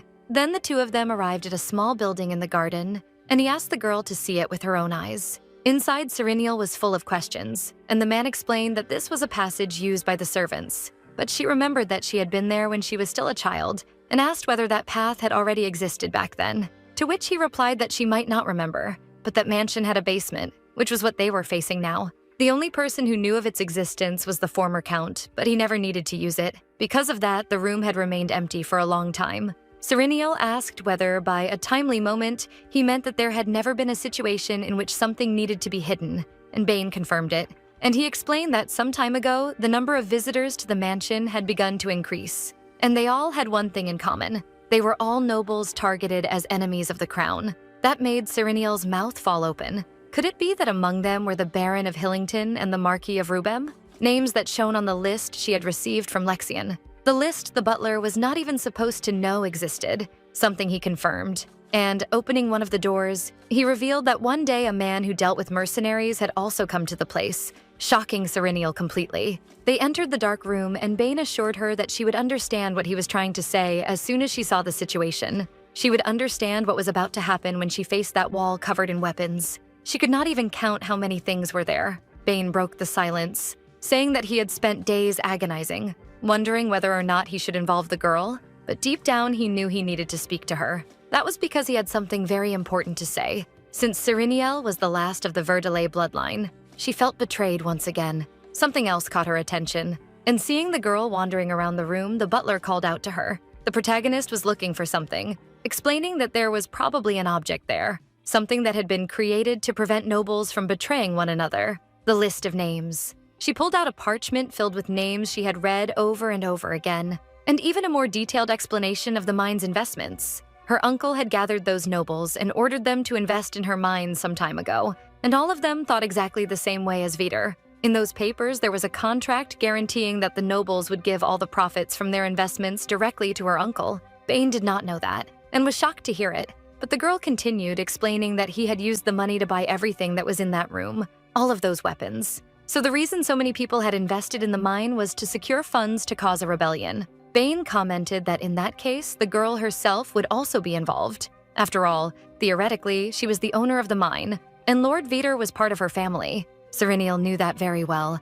She should already be accustomed to the terror that was betrayal. The Verdelais house, including our protagonist, had followed the crown's orders for several generations, to the point that one could even say the relationship they had was friendly. That was why her uncle chose to hide the truth from her, securing rights to issue taxes and gathering investors. She finally understood. She understood Lexian's words when he suggested that he would be waiting for the day the girl would come to him asking for help. There was one more important thing in that room, a recording stone, or rather, a replica, because the original was probably hidden somewhere else as a precaution by her uncle. Replicas were objects that shattered after a person watched the recording only once. But the fact that it was stored there in that basement probably indicated that its contents were important. Despite her curiosity, Serenial knew that if she used that opportunity now, the object would break, and her uncle, Kalyan, and anyone else involved in that scheme would know that an intruder had reached the castle. She would certainly be the first suspect. Even so, the man insisted that they watch the memory contained there,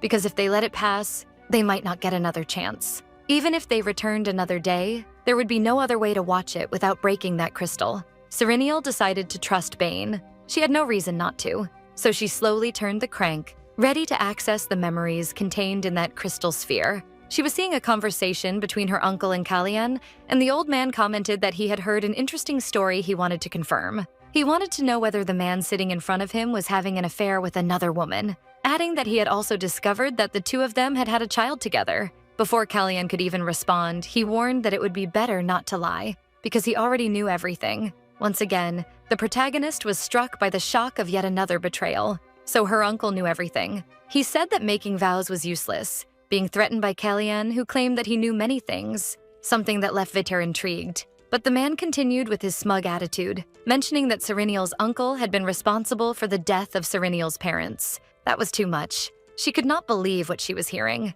They spoke of the girl as if she were a pitiful thing, and her current husband said that it was Vitar's men who tied weights to her parents' bodies before throwing them into the carriage. But she knew nothing about any of that, so it would change nothing. To him, Serenial was just a child who would not be able to do anything. And as soon as she was no longer useful to his plan, they could kill her the same way without raising suspicion. The girl was only pulled out of her shock when Bane called her, shouting to warn that someone was approaching the basement. At that moment, the sphere cracked into pieces as the recording's memory had already been fully played. The warning was enough to leave Serenial completely dazed. But worse still, Bane added that the footsteps sounded like Lord Vitar's. The girl became desperate and said that he would kill both of them if they discovered what they were doing there. The butler tried to think rationally, even though he clearly suffered over his decision.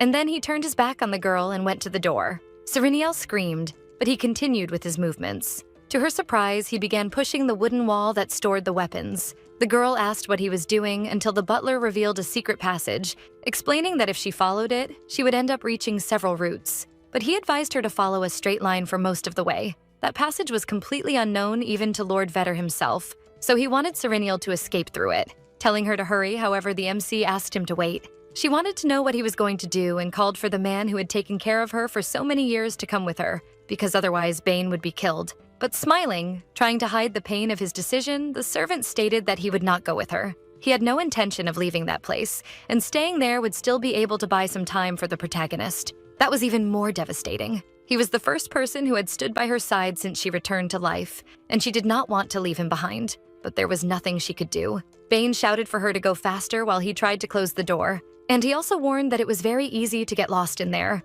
so he asked her to be careful not to choose the wrong path. She had to keep in mind that she should just go straight. Serenial burst into tears as she shouted for Bane, who left her there with the wall closed. He finally managed to breathe out, for he had saved the girl. He remembered her as a fragile little noble girl, and how Serenial used to spend most of her days locked away in that mansion. Her presence caught the attention of the little protagonist who was resting in the garden, making her laugh immediately. Even though she was the daughter of nobles and isolated from society, she was sweet and wise, and strong enough to face all challenges until the end of her life. Serenial was still the little girl Bane loved as his own daughter, even now that she was an adult, his true mistress. That was why he wanted her to escape safely and return to her days of peace. No sooner said than done. Vitar entered the basement, questioning why his employee was inside there. He definitely should not have been meddling with anything there. On the other side of the wall was Serenial, moving through those dusty, abandoned corridors. She tried to guide herself through the darkness by touch, while her thoughts were entirely focused on the butler, who would certainly die inside that filthy basement, just like her father and her mother, and his fate would be no different. After all, there was no trace of Vitar's perversity. Everything had been completely cleaned up. She remembered the memory she had accessed through the crystal sphere, in which her uncle said that as soon as she was no longer useful, killing her would not be a problem. He proposed a deal to Kalyan. Because the Count needed funds, he offered to secure investors. And in return, his niece's husband would give a percentage of all the mine's profits. With the mine, Kalyan would make a fortune for himself and for his real family. Since their interests were aligned, there was no reason to say anything. However, there was one small condition. That was when he handed the potion to the vile man, explaining that he must never have children with his niece. After all, he himself had already said that he planned to get rid of the protagonist as soon as he had enough money, or at the very least, he would have to do that, or else he would not be able to share the mine. Furthermore, the old man made it clear that he would cooperate, but it would be a huge nuisance if Serenial became pregnant before that, because in that case, her child would inherit the precious mine. So he warned Kalyan that he needed to be careful to have children only with his lover, asking for his word, and the man did not hesitate for even a moment. So it had been Vitar who gave the contraceptive to that scoundrel. She was surrounded by miserable people. She was so immersed in those memories that she did not realize how long it took to reach the exit door, which left her somewhat relieved. But the girl did not know whether that passage led to the castle garden. She opened the door carefully, illuminated by a bright moon. As she stepped outside, she ran into Kina. Seeing someone who was so important to her, and the only person who could shelter her in that situation, made Sereniel's eyes fill with tears. She ran to the maid, who was worried as usual. The poor woman tried to comfort the protagonist, who blurted out her words, asking what she should do about Bane. But she was interrupted when Kina asked what had happened to him, because he was the one who had asked her to go to that place if Madame took too long on her visit. That was why she was there. Without giving any context, Sereniel said that they could not let Bane die like that. She was ready to save him. She knew she could not do it alone. Now Lexian's words truly made sense. Perhaps it was time to ask for help, but she could not go unprepared. As he had suggested, she was willing to give anything he asked, even her own soul, because she would not leave that situation as it was. The sun was setting in a wonderful orange hue. At the Duke's mansion, he observed everything, reflecting that the seasons of the year were nothing more, nothing less than a change of scenery. Because it did not matter whether he was surrounded by flowers or by bodies covered in blood. In truth, it was all the same. Except that, on that day, things seemed different. Perhaps for the first time in his life, he felt spring-like. But he quickly corrected himself. It was not the first time. There had been another day when he felt that way. On the day of the debutante ball, as he watched Sereniel in her carriage disappearing into the distance, as if the spring breeze were dancing, just like the love in his heart. It had been a long time since he had felt so anxious waiting for someone like that. In fact, he did not even know whether he had ever done so in his life. Perhaps not, especially after he killed his own father and half-brothers who had always oppressed him. His situation worsened even more after he took full control of the House of Rosenwester. No one had ever managed to make him wait like that, like a love-struck adolescent. Only one person could do that, and it was Sereniel, stepping down from the carriage in front of his mansion. She had always been the only exception to all the rules the man had. When he opened the door, he commented on his surprise at seeing her, as he had not expected the girl to appear so soon, sooner than even he had anticipated. And then he asked what he always asked whenever the two met. "How have your days been, Sereniel Verdelais?" Her eyes, green and deep, reflected his image. But the protagonist went straight to the point. She wanted to ask something, and beforehand, she apologized for the rude way she had decided to visit him, without any request or warning. But he did not care about that, so he simply asked what her question was. The girl began, "You said you would help me, didn't you? Is your offer still standing?" That sounded too good to be true in the man's eyes. The Duke took a sip of his tea before replying. Before setting it down, he said that he had heard the girl had gone to Count Verdelais's mansion the previous day. So, judging by her behavior, something must have happened while she was there. In addition, Lexian had heard rumors that the Count's butler had disappeared as soon as she left her uncle's property. That was why he wanted to know whether that was part of the reason for her visit.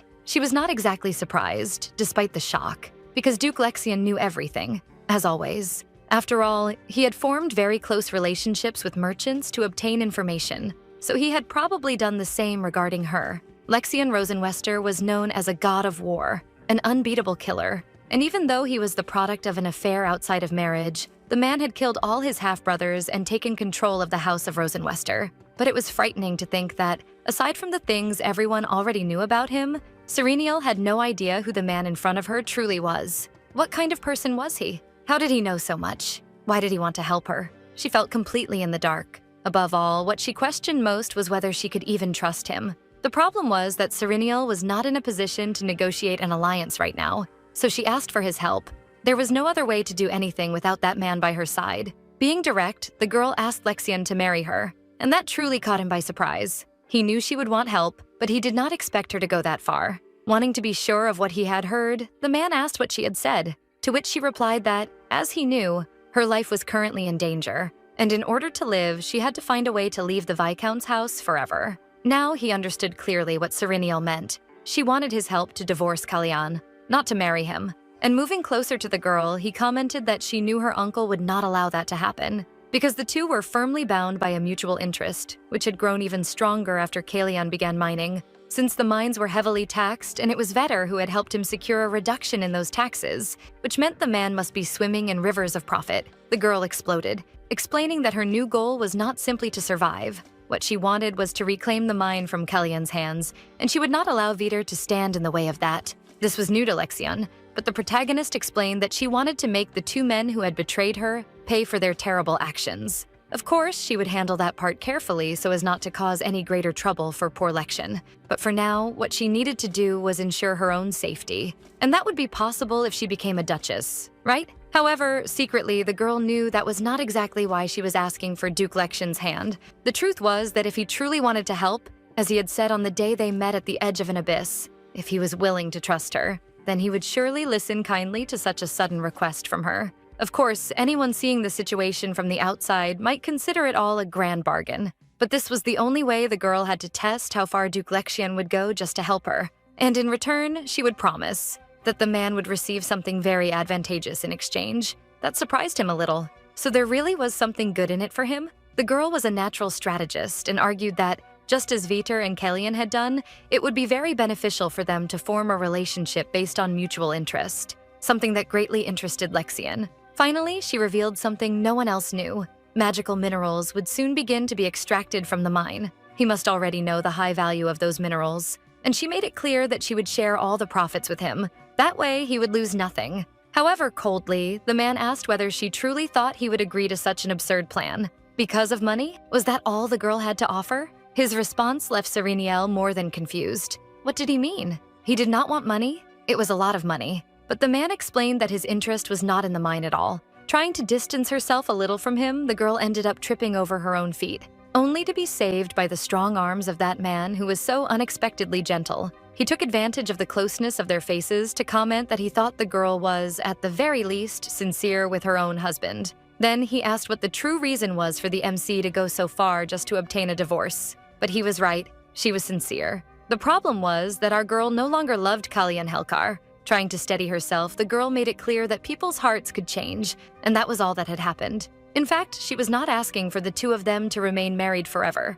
Just 1 year would be enough for her to finish her preparations. After that, she would agree to divorce him without any issues and would cooperate 100%. That was why she asked once again and pleaded. But before she could finish, the man interrupted her, saying that she did not seem to understand how an agreement worked. Because what mattered in an exchange was not what she could offer, but what the other party wanted. And turning to the girl, he decided to propose something else. He would cooperate, yes, with her plan regarding the divorce, regarding her uncle.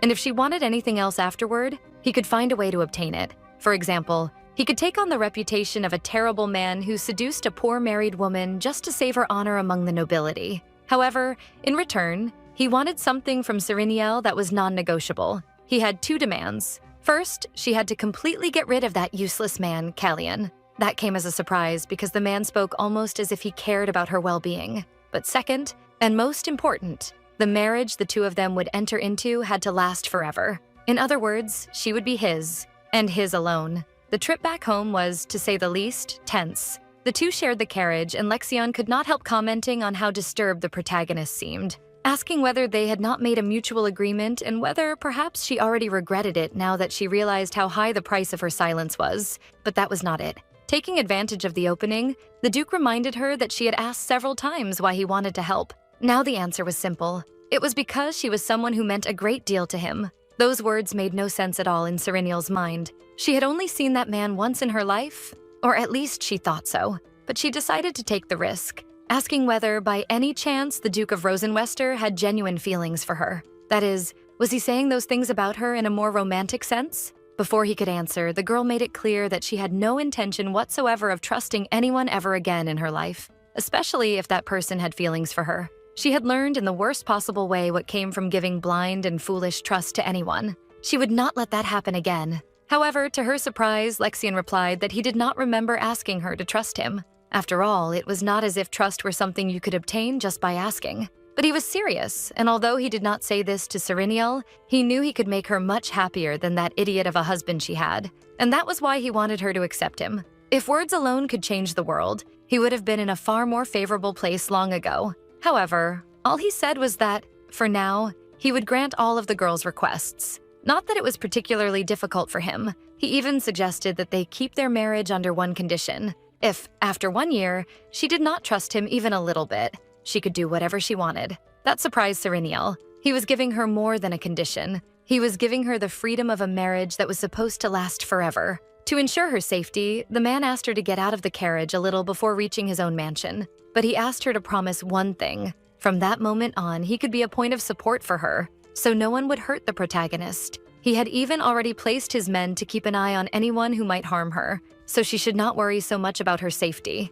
He only wished for the girl to live in peace without any fear. But in any case, she would probably be moving into the Rosenwester mansion soon enough, and he would take care of everything, even the arrangements for the wedding day. When Sereniel tried to argue that he did not need to do that, Lexion insisted, assuring her that it would be far more extravagant than the first one, for he would never allow the shadow of some ex-husband to haunt his wife. But of course, that was a trivial matter. There was something far more crucial in all of this, and extending his hand, he managed to leave the girl completely speechless. He had stepped down from the carriage just to help her down the stairs. He was completely fallen for the girl. But Lexion explained that, since they were doing this, they had to put on a little show.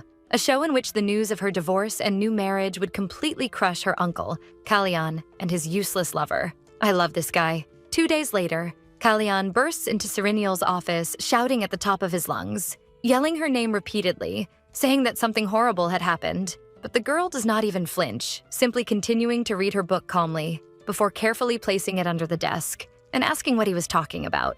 Desperate, her husband replies that the night before, a terrible accident had occurred at the mine. When the MC asked if anyone had been hurt, he replied that there had been a major explosion that caused a serious accident. The mention of an explosion made the protagonist suspicious. The man comments that it was very strange because before they began operations, they had experts inspect everything to make sure it was all safe. So he had no idea how something like that could have happened, especially so suddenly. In addition, he reveals that someone from the Imperial Palace appeared shortly afterward, and that person ordered all operations inside the mine to be halted and the site to be evacuated as quickly as possible. This makes our girl thoughtful, while her husband completely loses it, questioning how this could have happened and why everything was going wrong so suddenly. Now the girl was finally understanding what was happening before her eyes, what all of this truly meant, and who was controlling the entire situation. She looks at Kalyan without the slightest pity on her face and with no concern whatsoever. 2 days earlier, when Lexion said they should put on a show about their relationship, the man explained that despite how he was perceived by society, he was someone with very firm values in the art of performance, warning that the opening act should begin within a few days,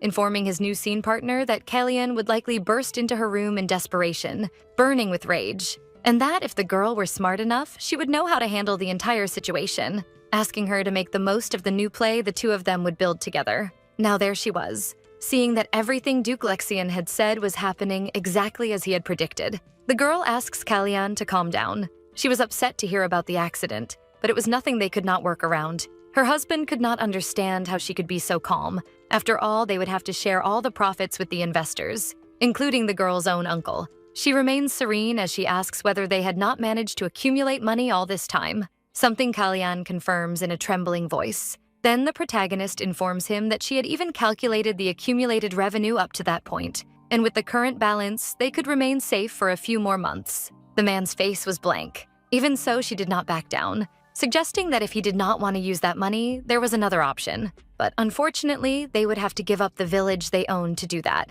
the village where his child lived. The man scolds her, hiding behind the fact that he had bought that village for the girl, so it would not be good for her to give it up without them even being able to enjoy it. But Sereniel does not pay much attention to that, saying that it really was a shame, especially considering the fact that the two of them had never even set foot there together. But the girl did not care about that. All that interested her was being able to provide some support and sustain her husband, who approaches, saying that he wanted to make a request. He argues that since she was the original owner of the mine, he would like her to contact the Imperial Palace and confirm that safety inspections would be conducted before they began extracting more minerals, or they would have to redo everything, which would only prolong the investigation process. This was manipulation like no other, and Sereniel knew it well. Our girl was no longer a fool, remembering how her husband and Lorraine had mocked her, saying that she could not even understand how her own business worked. And even so, she had trusted her husband enough to have the reports delivered directly to her. Putting on her best pose of a woman in love, she says that she understands Kalyan's point and assures him that she would contact the Empire promptly. However, despite acknowledging that she knew nothing about that business, she makes it clear that there was one thing she knew very well, and that was that, in any situation, the safety of her workers had to come first. For that reason, she asked her husband to personally ensure the inspections at the mine, since she had asked the imperial palace to conduct a very thorough inspection this time, asking him to see it as an opportunity to take a vacation, something the man needed, and perhaps a good opportunity for the two of them to go to the village. But that suggestion was enough to leave Kalyan completely terrified. Even so, the protagonist continued pretending to be innocent, standing up and saying that she would take care of fulfilling his request. More than ever, she remembered the words of her new ally, saying that if she were smart enough, she would know how to deal with the situation and should make the most of it. She knew it was not a bad idea to pretend to be just an innocent wife. After all, anything was better than returning to that miserable position of being a victim of the perverse woman who had been her best friend. Meanwhile, at Duke Lexion's mansion, he was speaking with his servants, giving an order for them to hurry and carry it out while maintaining the utmost discretion, and then he announces his departure, leaving the man alone with his thoughts. On the night the two of them sealed an agreement, the girl made a point of asking one more small thing. She wanted to know what had happened to the Verdelais family's servant, Bane. In that situation, Lexion warned that he could begin the search immediately, but it might already be too late. Still, that did not matter. Serenial at least wanted to know whether the body could be found. And if that were the case, she would very much like her future husband to give him a proper burial. That would not be a problem, as long as she explained something to him. He asks why Vetter had placed a target on the butler's back, to which the girl replies that she had gone to the basement with Bane and had found a recording stone. This surprises Lexion, who becomes increasingly interested in the story. The girl explains that it contained all the conversations between Kalyan and Vetter, including everything the Duke had said. So that was what she wanted. He had finally understood the motivations behind Serenial asking for his help. Finally, he asks what happened to the recording stone, and the girl explains that after watching it, she herself broke it, because it was only a replica. Then the girl took the cracked object back to her house. This leaves Lexion somewhat intrigued, and he asks why the MC decided to do that, to which our girl replies that Bane was still locked in that basement, so if she left the broken recording stone there, they could not deny any involvement. However, if it looked like someone had stolen it, she might be able to buy some time for the man. Her attitude surprises the Duke of Rosenwester, but he acknowledges that the protagonist was right. After all, her uncle suspected anyone at the blink of an eye, so he likely would not kill his servant until he was absolutely certain. Therefore, if the recording stone had been discovered, he could have been killed right there. In short, now that he knew this, things would become a bit more complicated. His thoughts revolved solely around Serenial. The man received Paul at his mansion, commenting that he had arrived at the perfect moment and that he had summoned him because he needed to share something with him, and he needed the merchant to fix the situation. For that reason, he wanted a new carriage, a large and very comfortable carriage. This leaves the man intrigued. Why would he want such a large carriage all of a sudden? But enigmatically, the man explains that he could no longer stand remaining in the situation he was in with his current carriage. He remembered Serenial during that trip when their knees had touched the entire time. She had looked almost like a frightened kitten. Meanwhile, in the village, Lorraine was screaming, wanting to know what the hell her lover had said. She could not believe it, and Kellyanne tried to apologize, but the woman screamed even louder, asking what exactly he had done. The man explains that he had no choice and that his official wife had manipulated him. He had not expected her to simply show up like that, but Lorraine pointed her finger at him, saying that he needed to stop Serenial from getting things her way, because even if the two of them left for a while, where would they go? Worried, he massages his lover's shoulders, asking her to calm down. Otherwise, she would wake their child. The woman with intensely red hair was burning with rage inside. She no longer had the slightest patience for Serenial, and now even regretted not having killed her earlier. Her eyes burned with hatred. After all, that spoiled girl always did the same thing. She put an innocent, stupid expression on her face, said even stupider things, got in her way, and honestly drove her insane. Kalyan, on the other hand, was genuinely worried about his wife waking Benny. He explains that he had already found a place near the city where the two of them could stay safely. Guaranteeing that he would visit them every day, he asks them to just enjoy the day and leave the next day. But that does not calm Lorraine. Quite the opposite. The girl turns around with a dark expression on her face, asking if that meant he would stay at the house with his wife, living under the same roof as Serenial, after abandoning her and Benny like that. The woman smiles like a psychopath, saying that the unloved woman must be very happy to finally be able to spend some time with her beloved husband. Continuing his failed attempt to calm that unhinged madwoman, Kalyan asks her not to worry, because the only person who mattered to him was her herself. More serious than ever, she squeezes her lover's neck, ordering him to behave. He had never seen the woman like that, but she is firm in saying that if she heard even a single rumor about the two of them together, She would not let it slide. The next day, the carriage was waiting outside the protagonist's mansion. She was amazed by the new vehicle, along with Kina. It was huge and very luxurious, but the maid wanted to know who had sent such a pompous gift. That was when Serenial realized. When she had needed to share the other carriage with the man, Lexion had asked whether the vehicle was perhaps too small for her, adding that he would probably have to buy another one if they were really going to get married. That put a discreet smile at the corner of our girl's mouth. Without saying much, she explains to Kina that she would soon find out who had sent it and calls her to get inside. She had received a letter saying that she must be busy, but inviting her to visit his property, as he would like to know her opinion about some work Lexion had been doing.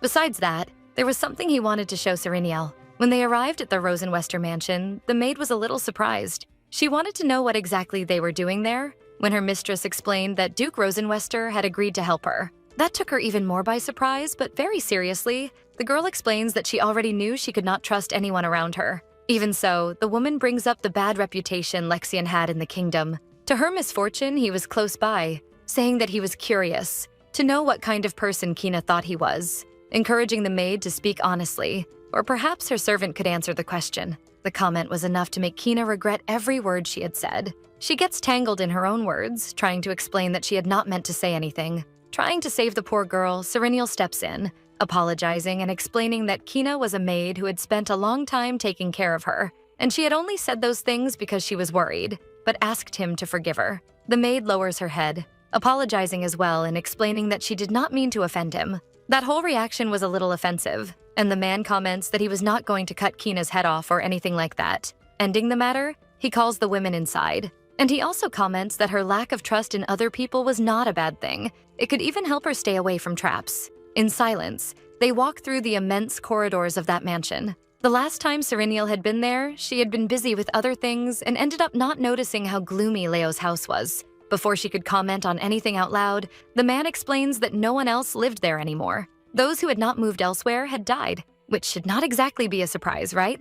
After all, when an illegitimate son like him became the head of a house, it was not hard to guess what happened. But it was strange to see someone talk about such a cruel subject as if it were nothing. Perhaps it was a natural talent of the man. In any case, what mattered most to her was where they were going. They had reached almost the back of the house, and Serenial wondered what could be so important as to be so hidden. Finally, they seemed to have arrived at their destination. Before opening the door, Lexion comments that he does not remember whether he had said it or not, but informs her that he had planted his men in various places, including the Verdelay property, and that he had managed to help Bane escape. Serenial's eyes fill with tears when she sees that he is alive. Being honest, Lexion states that when they managed to rescue him, he was almost on his way out, but he was still breathing. Indeed, the butler's condition was terrible. He was bandaged everywhere and lying in bed. The girl cries in his arms, apologizing for having left him behind and for failing to save him, while Kina remained stunned. But Bane did not know what she was talking about, because Lexion had informed him that it was she who had asked for them to find him. That is, if it were not for the protagonist's kindness, he would be dead now. For that reason, he asked her not to cry. He even took the opportunity to make it clear that he was also very grateful to the Duke, who asks him not to thank him, because this was something that would benefit him as well. Explaining that he also needed a butler and had heard very good things about Bane, about how he had served his wife for a long time. He should be able to help her adapt when she moved houses. This news catches both servants completely unprepared, and Kina bombards the girl with questions. What do you mean, wife? What did that mean? And was this really true? A little awkwardly, the protagonist confirms the words of her new husband. But Kina did not understand what was happening. For Lexion, however, it was simple. Serenial would adopt a new surname and, consequently, a new husband. In addition, her butler and her maid would work on a new property. The girl reaffirms her words and reminds the two of them that they knew what was shown in the image from the crystal sphere she had used. Because of that betrayal, she planned to take back everything that was hers by right. The Verdelay house, the mine, everything. But she could not do it alone. Worried, Bane asks whether it would not be better to simply leave the Empire and move somewhere else. However, the girl makes it clear that this was a choice she had already made, which worried the man greatly. He knew that satisfied look in Duke Rosenwester's eyes, because he had seen those eyes several years ago, and he still remembered the day he had met him for the first time. He had been walking quickly through the mansion garden when the boy was still just a child, hidden in the shadows of the garden, peeking through Serenial's window. Even in the dark, it was clear. The look of desire and the flushed cheeks the boy had. His eyes showed how hopelessly in love he was. The only thing the butler did not know was whether this would be good for the two of them. He did not know if it was honest to say that this would be for the best. After that conversation, which was at the very least awkward, it was time for Serenial to return. But before that, the man calls Kina's attention, who immediately goes on alert. He asks her to do her job properly in the other mansion before his fiancée moved there. She did not know exactly what he meant, so Lexian makes it clear that he was asking her to stay alert in the same way she had been earlier when she suspected him, something Kina would do without thinking twice. The man knew that his future wife would be safe if her servant remained vigilant, especially at such a delicate moment. Serenial steps into their conversation, asking him not to worry, as she would never be able to find a maid as careful as Kina. Before leaving, she calls out to Duke Rosenwester, thanking him for having saved Bane and for caring about her and her well-being. That was the first time anyone had thanked him for anything, and Lexian could not let that pass. But the girl simply reaffirms that she truly was flattered, her eyes shining with gratitude. The two acted like a truly loving couple. Lexian's eyes were lost in the depth of Sereniel's beauty, and he could not hold back a small smile before asking what she thought of the work he had done so far. And being honest, the girl confesses that she did not expect him to do so much in so little time, unlike her current husband, who was useless. A bit grim, the man reveals that he had thought about causing the explosion inside the mine while Kalian was still in there, which takes both the maid and the protagonist by surprise, though it would have been very anticlimactic. Laughing, the girl comments that he had asked to help speed up the inspection the Empire was conducting at the mine. Indeed, he was quite shameless. But the girl soon says that she had said she did not know much about business, only that safety should always come before anything else. That was why she said she would ask for an even more rigorous inspection, leaving no stone turned the wrong way. Leo's eyes widen at that. The girl was not innocent after all, and he assures her that he would pass his orders along to conduct a very meticulous inspection, something the girl asks with all her charm that he truly do. He remembered how he had felt watching the loving couple from afar. He saw Serenial smiling at someone who was not him, and that made him jealous. But not now. Now those green, shining eyes were focused only on him. That beautiful smile and Serenial's gentle manner were directed at Leo. He thought about approaching the girl but ended up freezing, and changed the subject, saying that Kalian had bought a new house near the property of the two of them, which indicated that he was probably thinking of moving Lorray and his son there. Thinking about that, he suggested that Serenial have Kina make any purchases she needed outside the two of them while they were there, because he imagined that the protagonist did not want to run into the happy family. The next morning, despite everything the Duke had said, the girl did not feel the need to avoid the two traders. After all, she had already seen them once and was now completely desensitized. Kina asks where they were going this time, to which Serenial replies that she had some business to take care of at the market, but warns that she would not be going to the Duke's property, so she did not need to worry about that. They comment on the wonderful weather that day as they wandered around the city center, until the maid decided to start a conversation about Duke Rosenwester, commenting that she did not think he was a bad person after all, something that surprised her mistress a little. The woman explains that when she heard the rumors about him, she thought she would lose her mind right then and there. But instead, the man merely commented that her distrust could be useful to Serenial, and even praised her, something that made her very happy. In addition, he also saved Bane, who personally told the maid everything that had happened to him. Even while his life was at risk, he continued pretending not to know anything about what was going on in that basement, so the Count's men beat him until he almost died. After he lost consciousness, someone removed his body from the basement, and that was all Bane knew. Serenial knew it could only have been the work of someone planted by the Duke in the Verdelay mansion, but that would not be good for Lexian. And now that Bane had disappeared, her uncle would certainly grow suspicious of the Duke as well. The two continued their walk, and the woman commented that she was still uneasy about the marriage between the two of them, but her mistress interrupted her, saying that it was just a deal and nothing more than that, so there was no need to worry. She certainly did not believe it, but she tried at all costs to convince herself that what she and Lexian had, or would have, was nothing more than a business agreement. She finally arrived at the bank, receiving a report from one of the employees. As she analyzed it, she had a question. She wanted to know whether they also stored people's valuables there. She needed to know exactly where Kalian hid the mine's profits. She was sure it had been at the bank, but even though he was useless, she knew her husband was not stupid enough to do it in his own name, which meant he must have used Lorray's name. The man confirms it, but explains that due to very strict palace regulations, it was necessary for the owner to give a good description of the item to be stored. That answer was good enough for the girl to conclude that her uncle must not have stored the real crystal sphere there, in that case. After taking care of that, they went to another place. And the girl arrived already thanking the shop owner for having analyzed the tea flowers she had sent a long time ago, as it had been of great help. She had gone there to give him a better payment as a reward, and also to ask for something else. She needed a detailed report of the drink's ingredients. In addition, she wanted the little box with the petals back. The man accepts everything without questioning. That was the power of money. Worried, Kina asks when her mistress intended to turn those two over to the police, but she still did not give a deadline, only said that, when the time came, she would do it, warning that right now it was still far too early. She knew that if she spoke to the Imperial Police about what her husband and best friend had done now, the situation would not be completely resolved. Of course, they would face the accusation of a very serious crime. But the girl did not want revenge just for that. And who knew how long the police investigation would take? Not only that, but knowing Lorraine, she must already have prepared herself to escape blame from such an accusation. Always cunning, the girl knew very well that Lorraine was no fool. So Serenial intended to strike at the right moment when no one would be able to believe the lies or excuses of those two.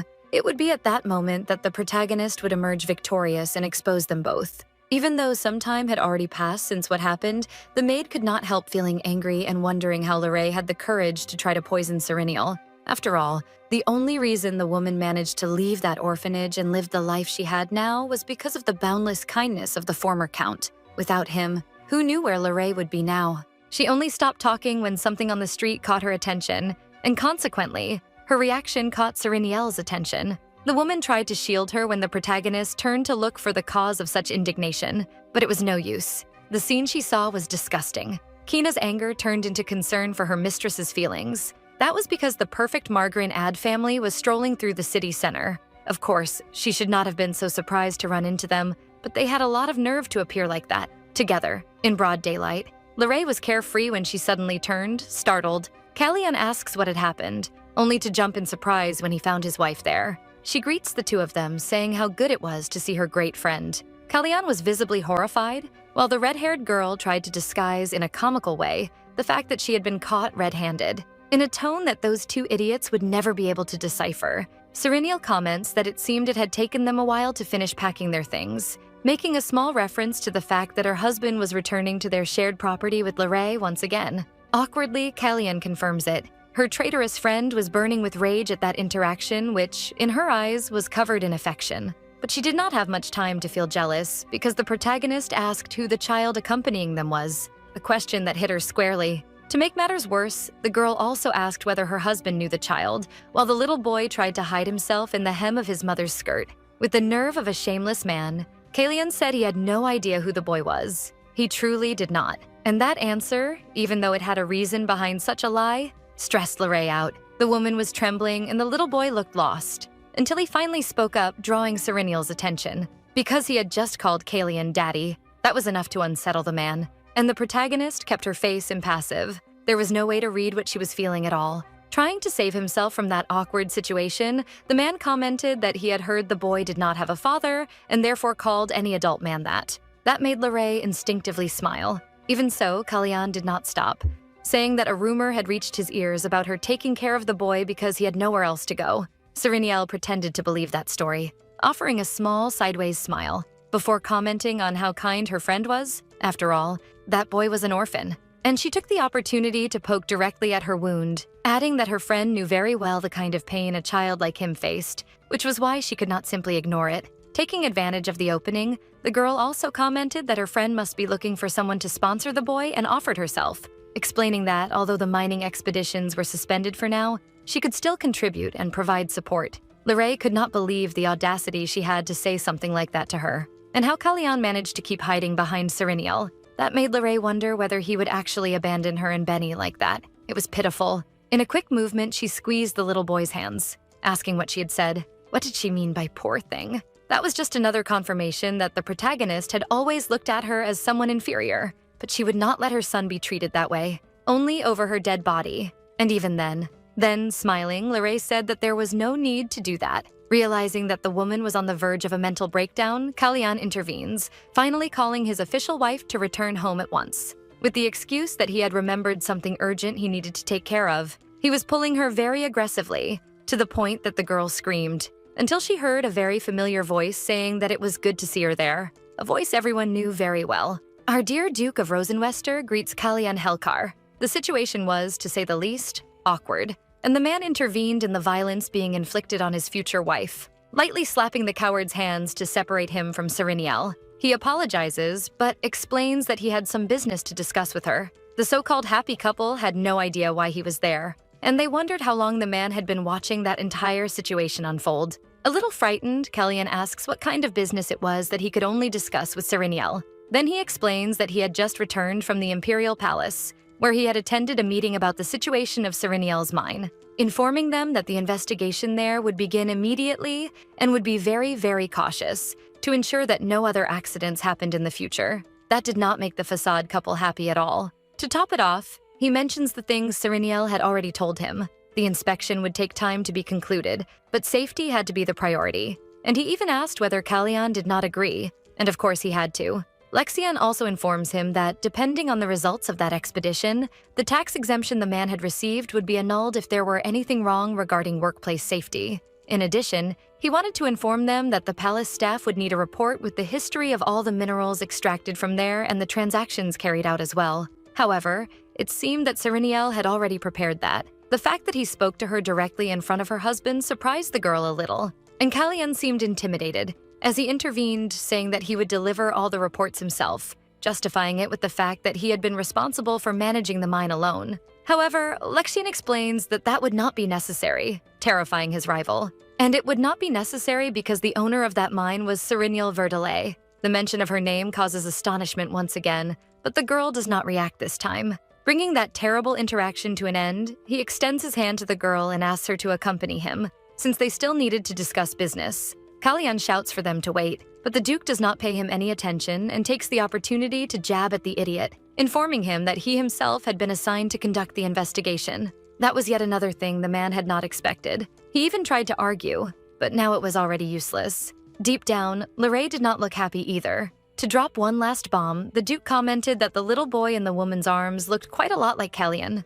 as if he were his own son. Here he killed the guy and buried him, right? And once again, ignoring the happy family as always, he led Sereniel away. The maid was impressed by that attitude. The man had put Kellyanne in his proper place without even needing to do anything violent. She liked him quite a lot.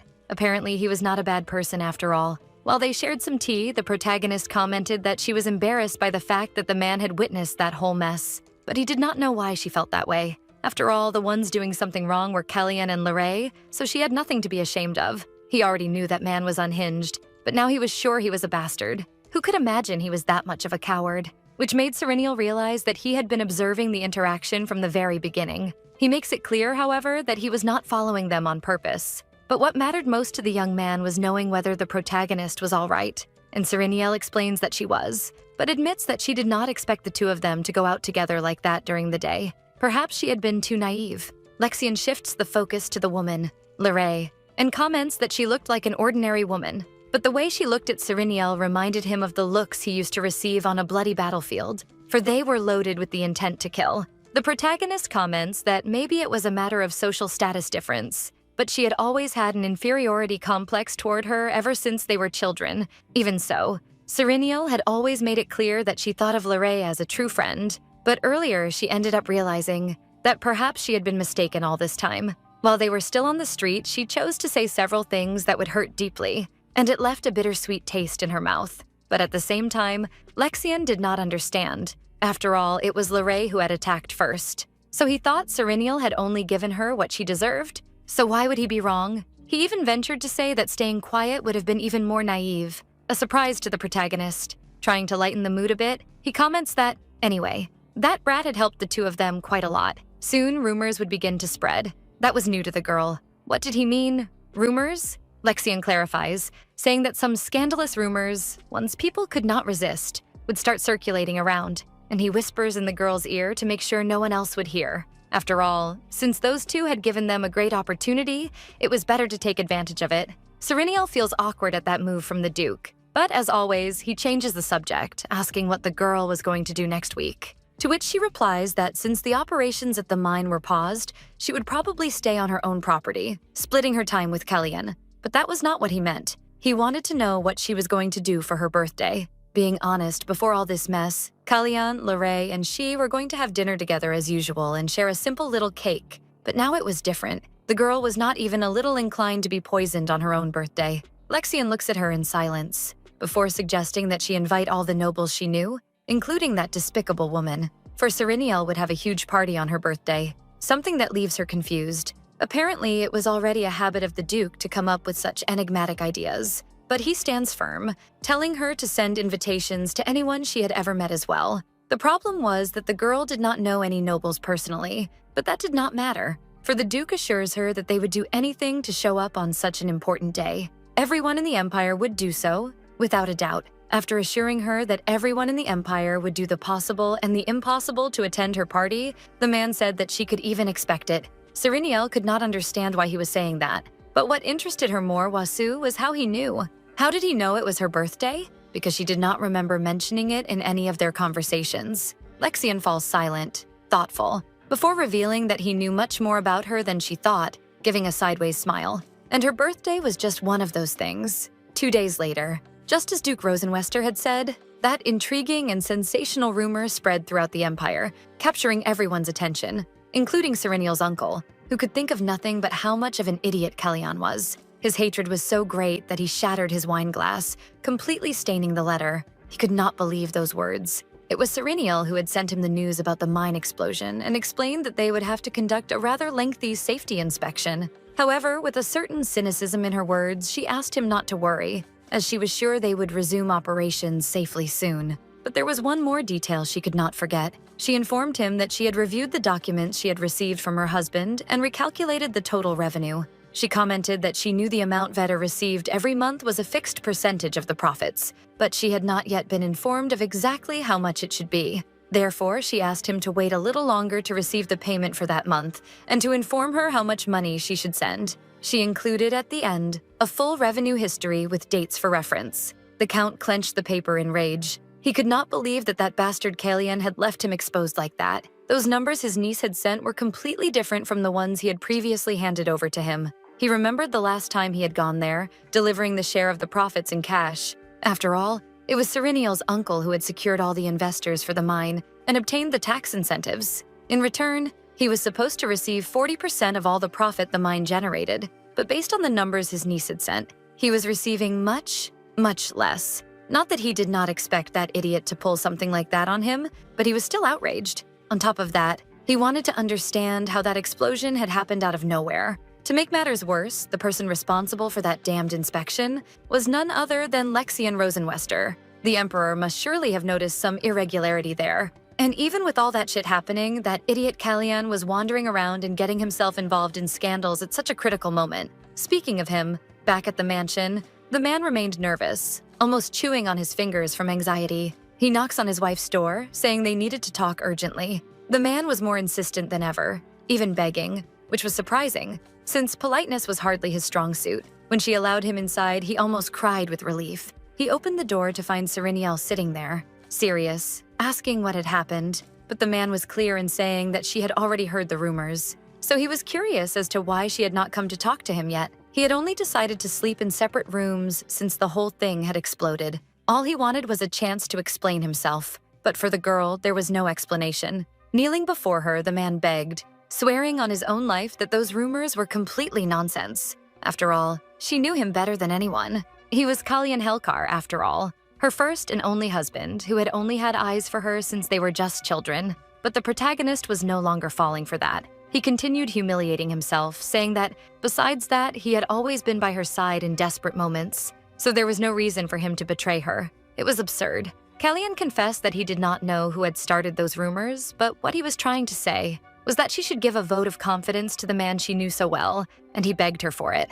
But reality was very different. The problem was that the man she thought she knew had never existed in the first place. She would not say that now to that disgusting idiot who was still kneeling before her like a criminal, which was exactly what he was. When Sereniel finally uttered Kalyan's name, it tasted bitter in her mouth. Even so, she asked whether he loved her. The man's reaction was as expected. He asked what she meant by that, but the girl stood firm and repeated the question. She needed to know whether he truly, genuinely loved her. Finally, he answered that yes, he had always loved her and still did, because nothing had changed. And rubbing his face against the protagonist's delicate hands, he confessed that he had always felt he was not good enough for her. So he worked even harder to gain her uncle's approval. He took the opportunity to apologize, acknowledging that he had neglected her lately under the excuse that he was only working hard to be a good provider. But in the end, he had hurt her. That performance deserved an Oscar. All the girl replied was that she was feeling very tired. She thought that if that man had stopped lying to her,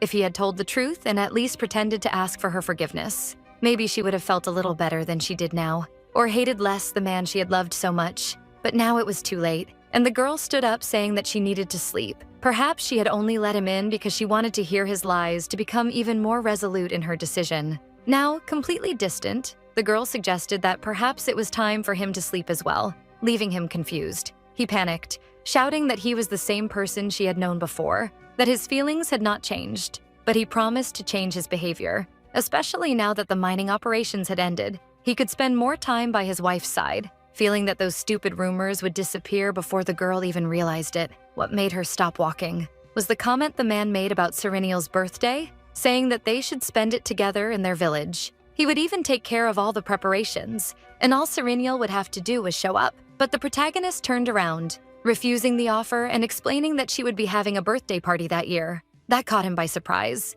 It was not really his wife's way of acting, but the woman knew how to take advantage of the situation, explaining that he said he would prove his love to her, so it would be best to invite all the nobles to the party and clear up the rumors personally. Besides, they would have to invite Lorraine, of course. Trying to save himself from what he knew would cause a huge problem in the future, Kalyan tried to argue that Lorraine was just a commoner, and it would not be appropriate to invite her to a noble party. However, his wife argued that he knew her well enough to know that she would not be intimidated by something like that. And smiling, she assured him that everything would be fine. On the other side of the city, her uncle, alone, was still reflecting on what he should do. Now he would have to worry about whether those terrible rumors about Kalyan would lead to a divorce. Not that their romantic situation mattered much, but if that happened, the girl would certainly take what was hers by right, the mines, and then his plans would be ruined. He managed to break another glass from sheer rage. Now, more than ever, the man regretted not having killed the protagonist along with her parents. She had lived longer than she deserved anyway, and if things had gone according to his plan, now Serenial would be permanently resting alongside her parents at the bottom of the abyss. He should not have handed the mine over to her, but now it was too late. That was when an idea came to his mind. Perhaps this divorce and everything else would not be a bad thing for him after all, because he could help his niece take back the mine after the divorce and then kill her. She had no one with her to protect her anyway, so it would be an easy task. Poor fool. He just did not know that the Duke would never let that happen. On her birthday, the maid was surprised by how well put together her lady was. Indeed, she looked more beautiful than ever, wearing a dress and accessories that her new suitor had sent, and everything fit her like a glove. The girl could not help but take another look at the letter the man had sent along with the gifts, explaining that he had chosen them personally, so he would very much like her to wear them and was confident they would suit her. She had no idea how that man had guessed exactly what Serenial wanted, but it was good. When the maid asked how Lexian knew the dress size, the girl just gave a dry cough, trying to change the subject. And then she called her, arguing that if they kept that pace, they would arrive late to the girl's own birthday party. Serenial's birthday party defied everyone's expectations. First, because it took place at Count Verdelet's mansion, who had agreed to his niece's request when she asked if she could use the hall. He said her birthday deserved a grand celebration and nothing less. And just as he had promised, Lexian took care of all the preparations so that everything would be magnificent, or rather, perfect. The girl watched her guests from upstairs. She did not know any of those people and would now have to socialize with all of them, until finally someone called her. Her uncle, commenting that everything seemed to be in its proper place.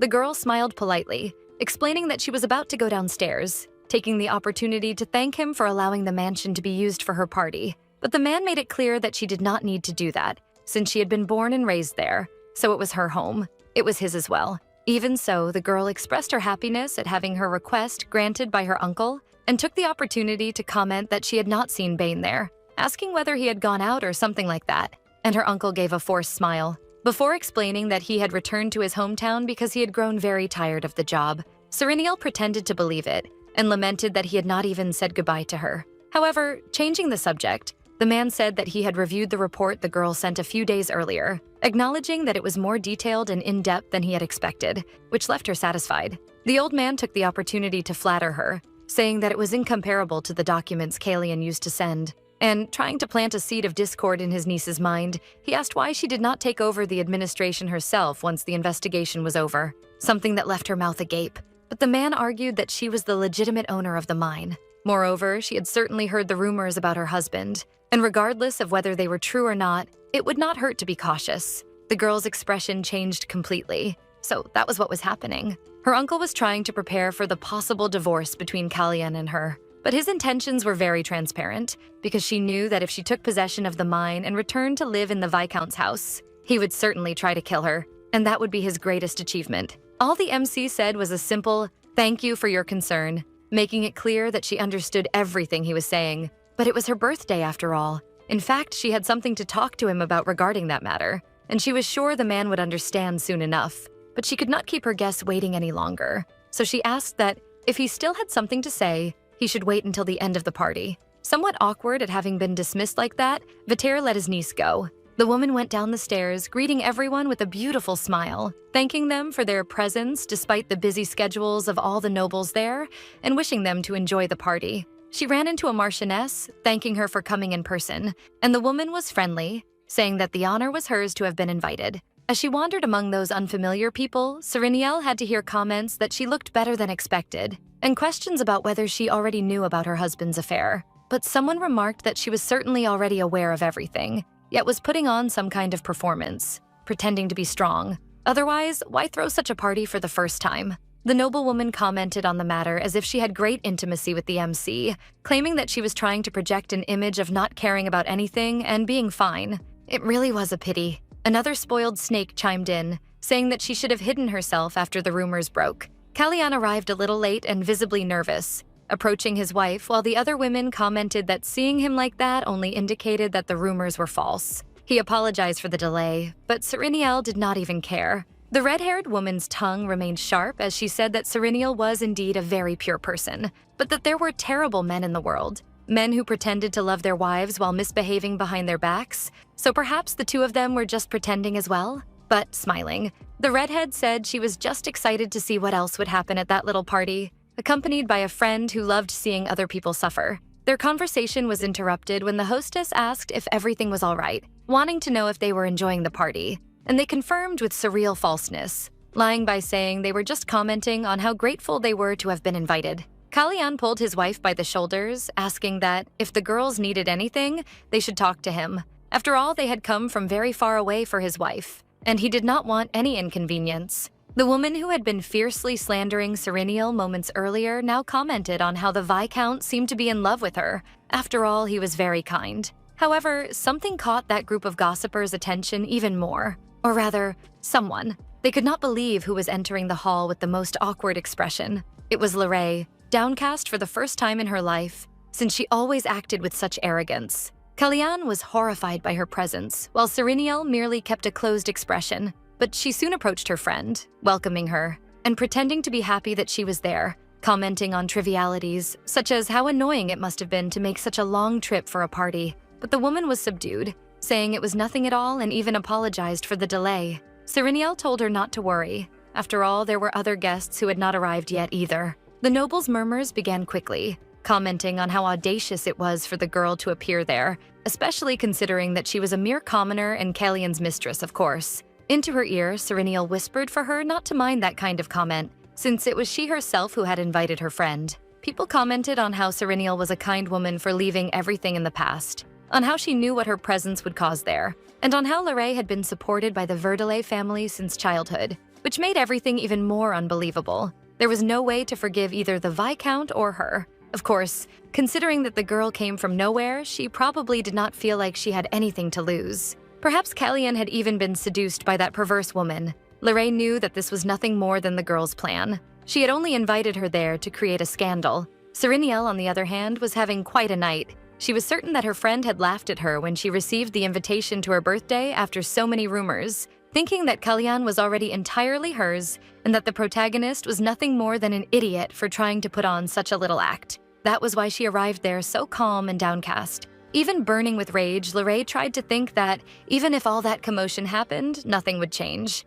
In the end, she would still be the winner, because Kalyan's betrayal was an undeniable fact. After all, it was Lorraine who had won his heart and given birth to his child. The party went on a little less tense, and the girl excused herself from one of the trivial conversations with unfamiliar nobles, climbing the stairs quickly, and apologizing as she called everyone's attention, saying that she had something to share and needed them to listen. First, she would like to express her sincere gratitude to everyone who had come, because she truly appreciated that they had accepted such a sudden invitation, saying that, thanks to them, she would certainly remember that birthday forever. From the crowd, Lorraine and Kalyan trembled as the girl continued her speech, commenting that she knew everyone had come to celebrate her birth, but she imagined that the rumors circulating in the city had also influenced their presence there. That was why she would like to talk about them. So that really was her intention. Lorraine did not flinch. In fact, she only wanted her to be honest. Kalyan looked a little more fearful. Kalyan also looked a little more hopeful, wanting the woman to say that those rumors were just lies and that there was nothing wrong with their marriage,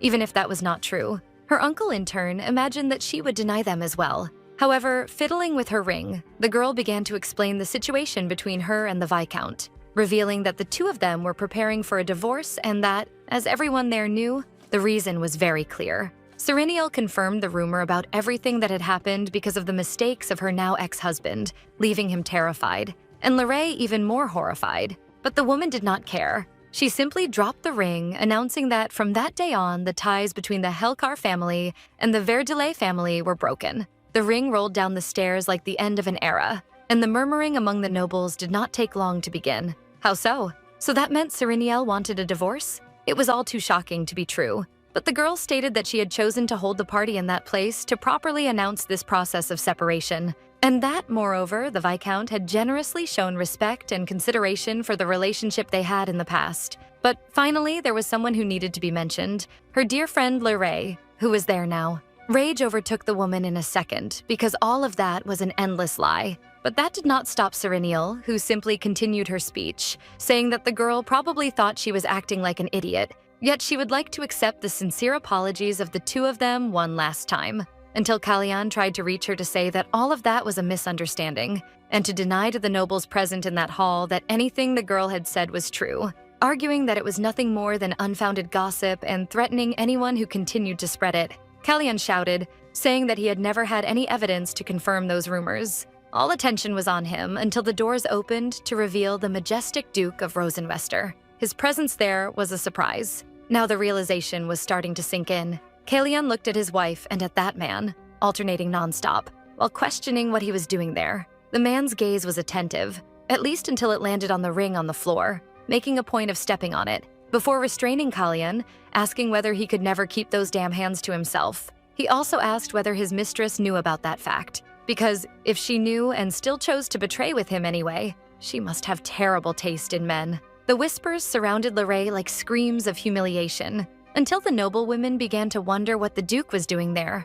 After all, he never appeared at social events, though they had heard that he had retired from the battlefield. Slapping Kalyan, the man mocked his claim of having no concrete evidence about those rumors, until he pointed to a woman who had arrived with him, questioning how he could say something like that with her present there. He was definitely in a terrible position, because that was the maid who took care of Lorraine and her son, who lived in the village. With all of that revealed, the Duke provoked him, telling him to repeat to the nobles that it was nothing more than cheap gossip. There was nowhere left to run, so all Kalyan managed to do was ask why he was doing this, but our man kept the same cold look on his face, before telling Kalyan to repeat what he had said, provoking him by asking whether he could not do it. After all, it seemed that everyone there was waiting to hear what he had to say. Serenial, meanwhile, exchanged glances with her former friend, who was trembling with rage. Her uncle, who was still there, merely watched the scene from a distance he considered safe. Finally, the girl stepped in, asking to continue the speech, and she explained that the only reason she pretended not to know about the affair between her husband and her best friend was because of the strong friendship she had with Lorraine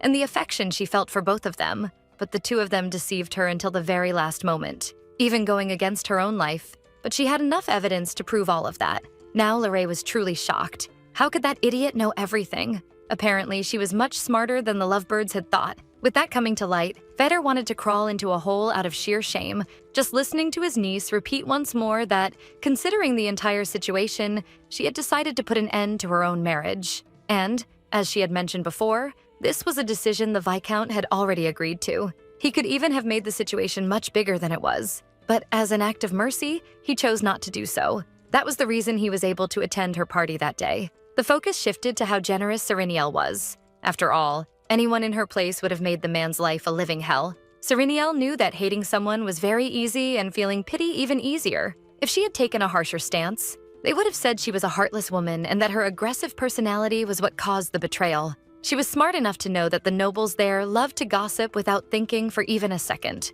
So all she needed to do was show that she was the victim in that situation. And that was exactly what she did. Because Kalyan came out as a shameless man, along with Lorray, of course, who was now the joke of high society. However, the most important part came to light. What would happen to the Viscount's business with the mines? After all, there were investors there. That was what worried her uncle, who did not care at all whether the girl would divorce or not, since it would be a good opportunity for him. What truly kept him awake, however, was why Lexian had appeared at the party. Smiling, he said that if the investors wanted their money back, he would take care of it, genuinely surprising Sereniel. Until he revealed that from then on, House Rosenwester would cover all the necessary expenses for the mine, including future investments, so that the girl would not have to worry about money. Vetter burned with rage. He could not believe such audacity. Kalyan, who had been silent like a useless idiot, shouted, asking what right he had to make such a proposal to his wife. The Duke spoke as if he were Sereniel's guardian, and he did not understand why he was there. Out of patience, the man grabbed him by the collar. He knew that, if he were her guardian, Kalyan would already be 6 feet under. In fact, he would have been dead for a long time. But he remembered his words. Releasing him like a rat, Lexian stated that, if he became the girl's guardian, he would have the right to do whatever he wanted with that fool. And that mention surprised everyone there. What did the Duke of Rosenwester mean by all of this? That was Veter's question, as he claimed that his niece had never spoken about anything like that. If she truly were to get a divorce, he would be her legal guardian. Besides, the divorce was not even finalized yet. So what he had just said, in front of those people, could confuse their minds. She knew that this was not what worried her uncle. Sereniel was no longer a foolish little girl. What he truly cared about was the part where Lexian said he would cover all the necessary expenses for the mine. She also knew that the Empire would learn about what happened at her birthday party in less than a week, and everyone knew very well that the Rosenwester and Verdelay houses were not exactly on the best terms. So, if her uncle did not fix things at that moment, it would be worse for him. However, the Duke stepped in, agreeing with Vetter, saying that he had not even spoken about that with Sereniel yet. All of his words were confusing to the man, until Lexian called out to the girl he loved so much, and asked what she thought about renouncing the Helkar name and taking another one, pulling something very important from his pocket, something that even the girl did not seem to expect, judging by how flushed she became. And extending a small box with a delicate ring inside, he states that if she accepted his proposal, he swore by everything that was most precious to him that he would never again let anyone even lay a hand on her, because he would protect her forever. He was proposing to her in front of everyone there, kneeling like a true prince and needing only one word to answer his question. Will you marry me, Sereniel? And I'll stop here. I know, guys, it's a cliffhanger, but if you want more, let me know so I can bring part 2 very soon. What do you think about the story? Do you believe he's just showing off, or is there real feeling behind that proposal? Do you ship these two? Let me know in the comments, and don't forget to subscribe so you get notified when the next part is out. The story's name is No More Regrets, and I covered up to chapter 19. Kisses and see you next time.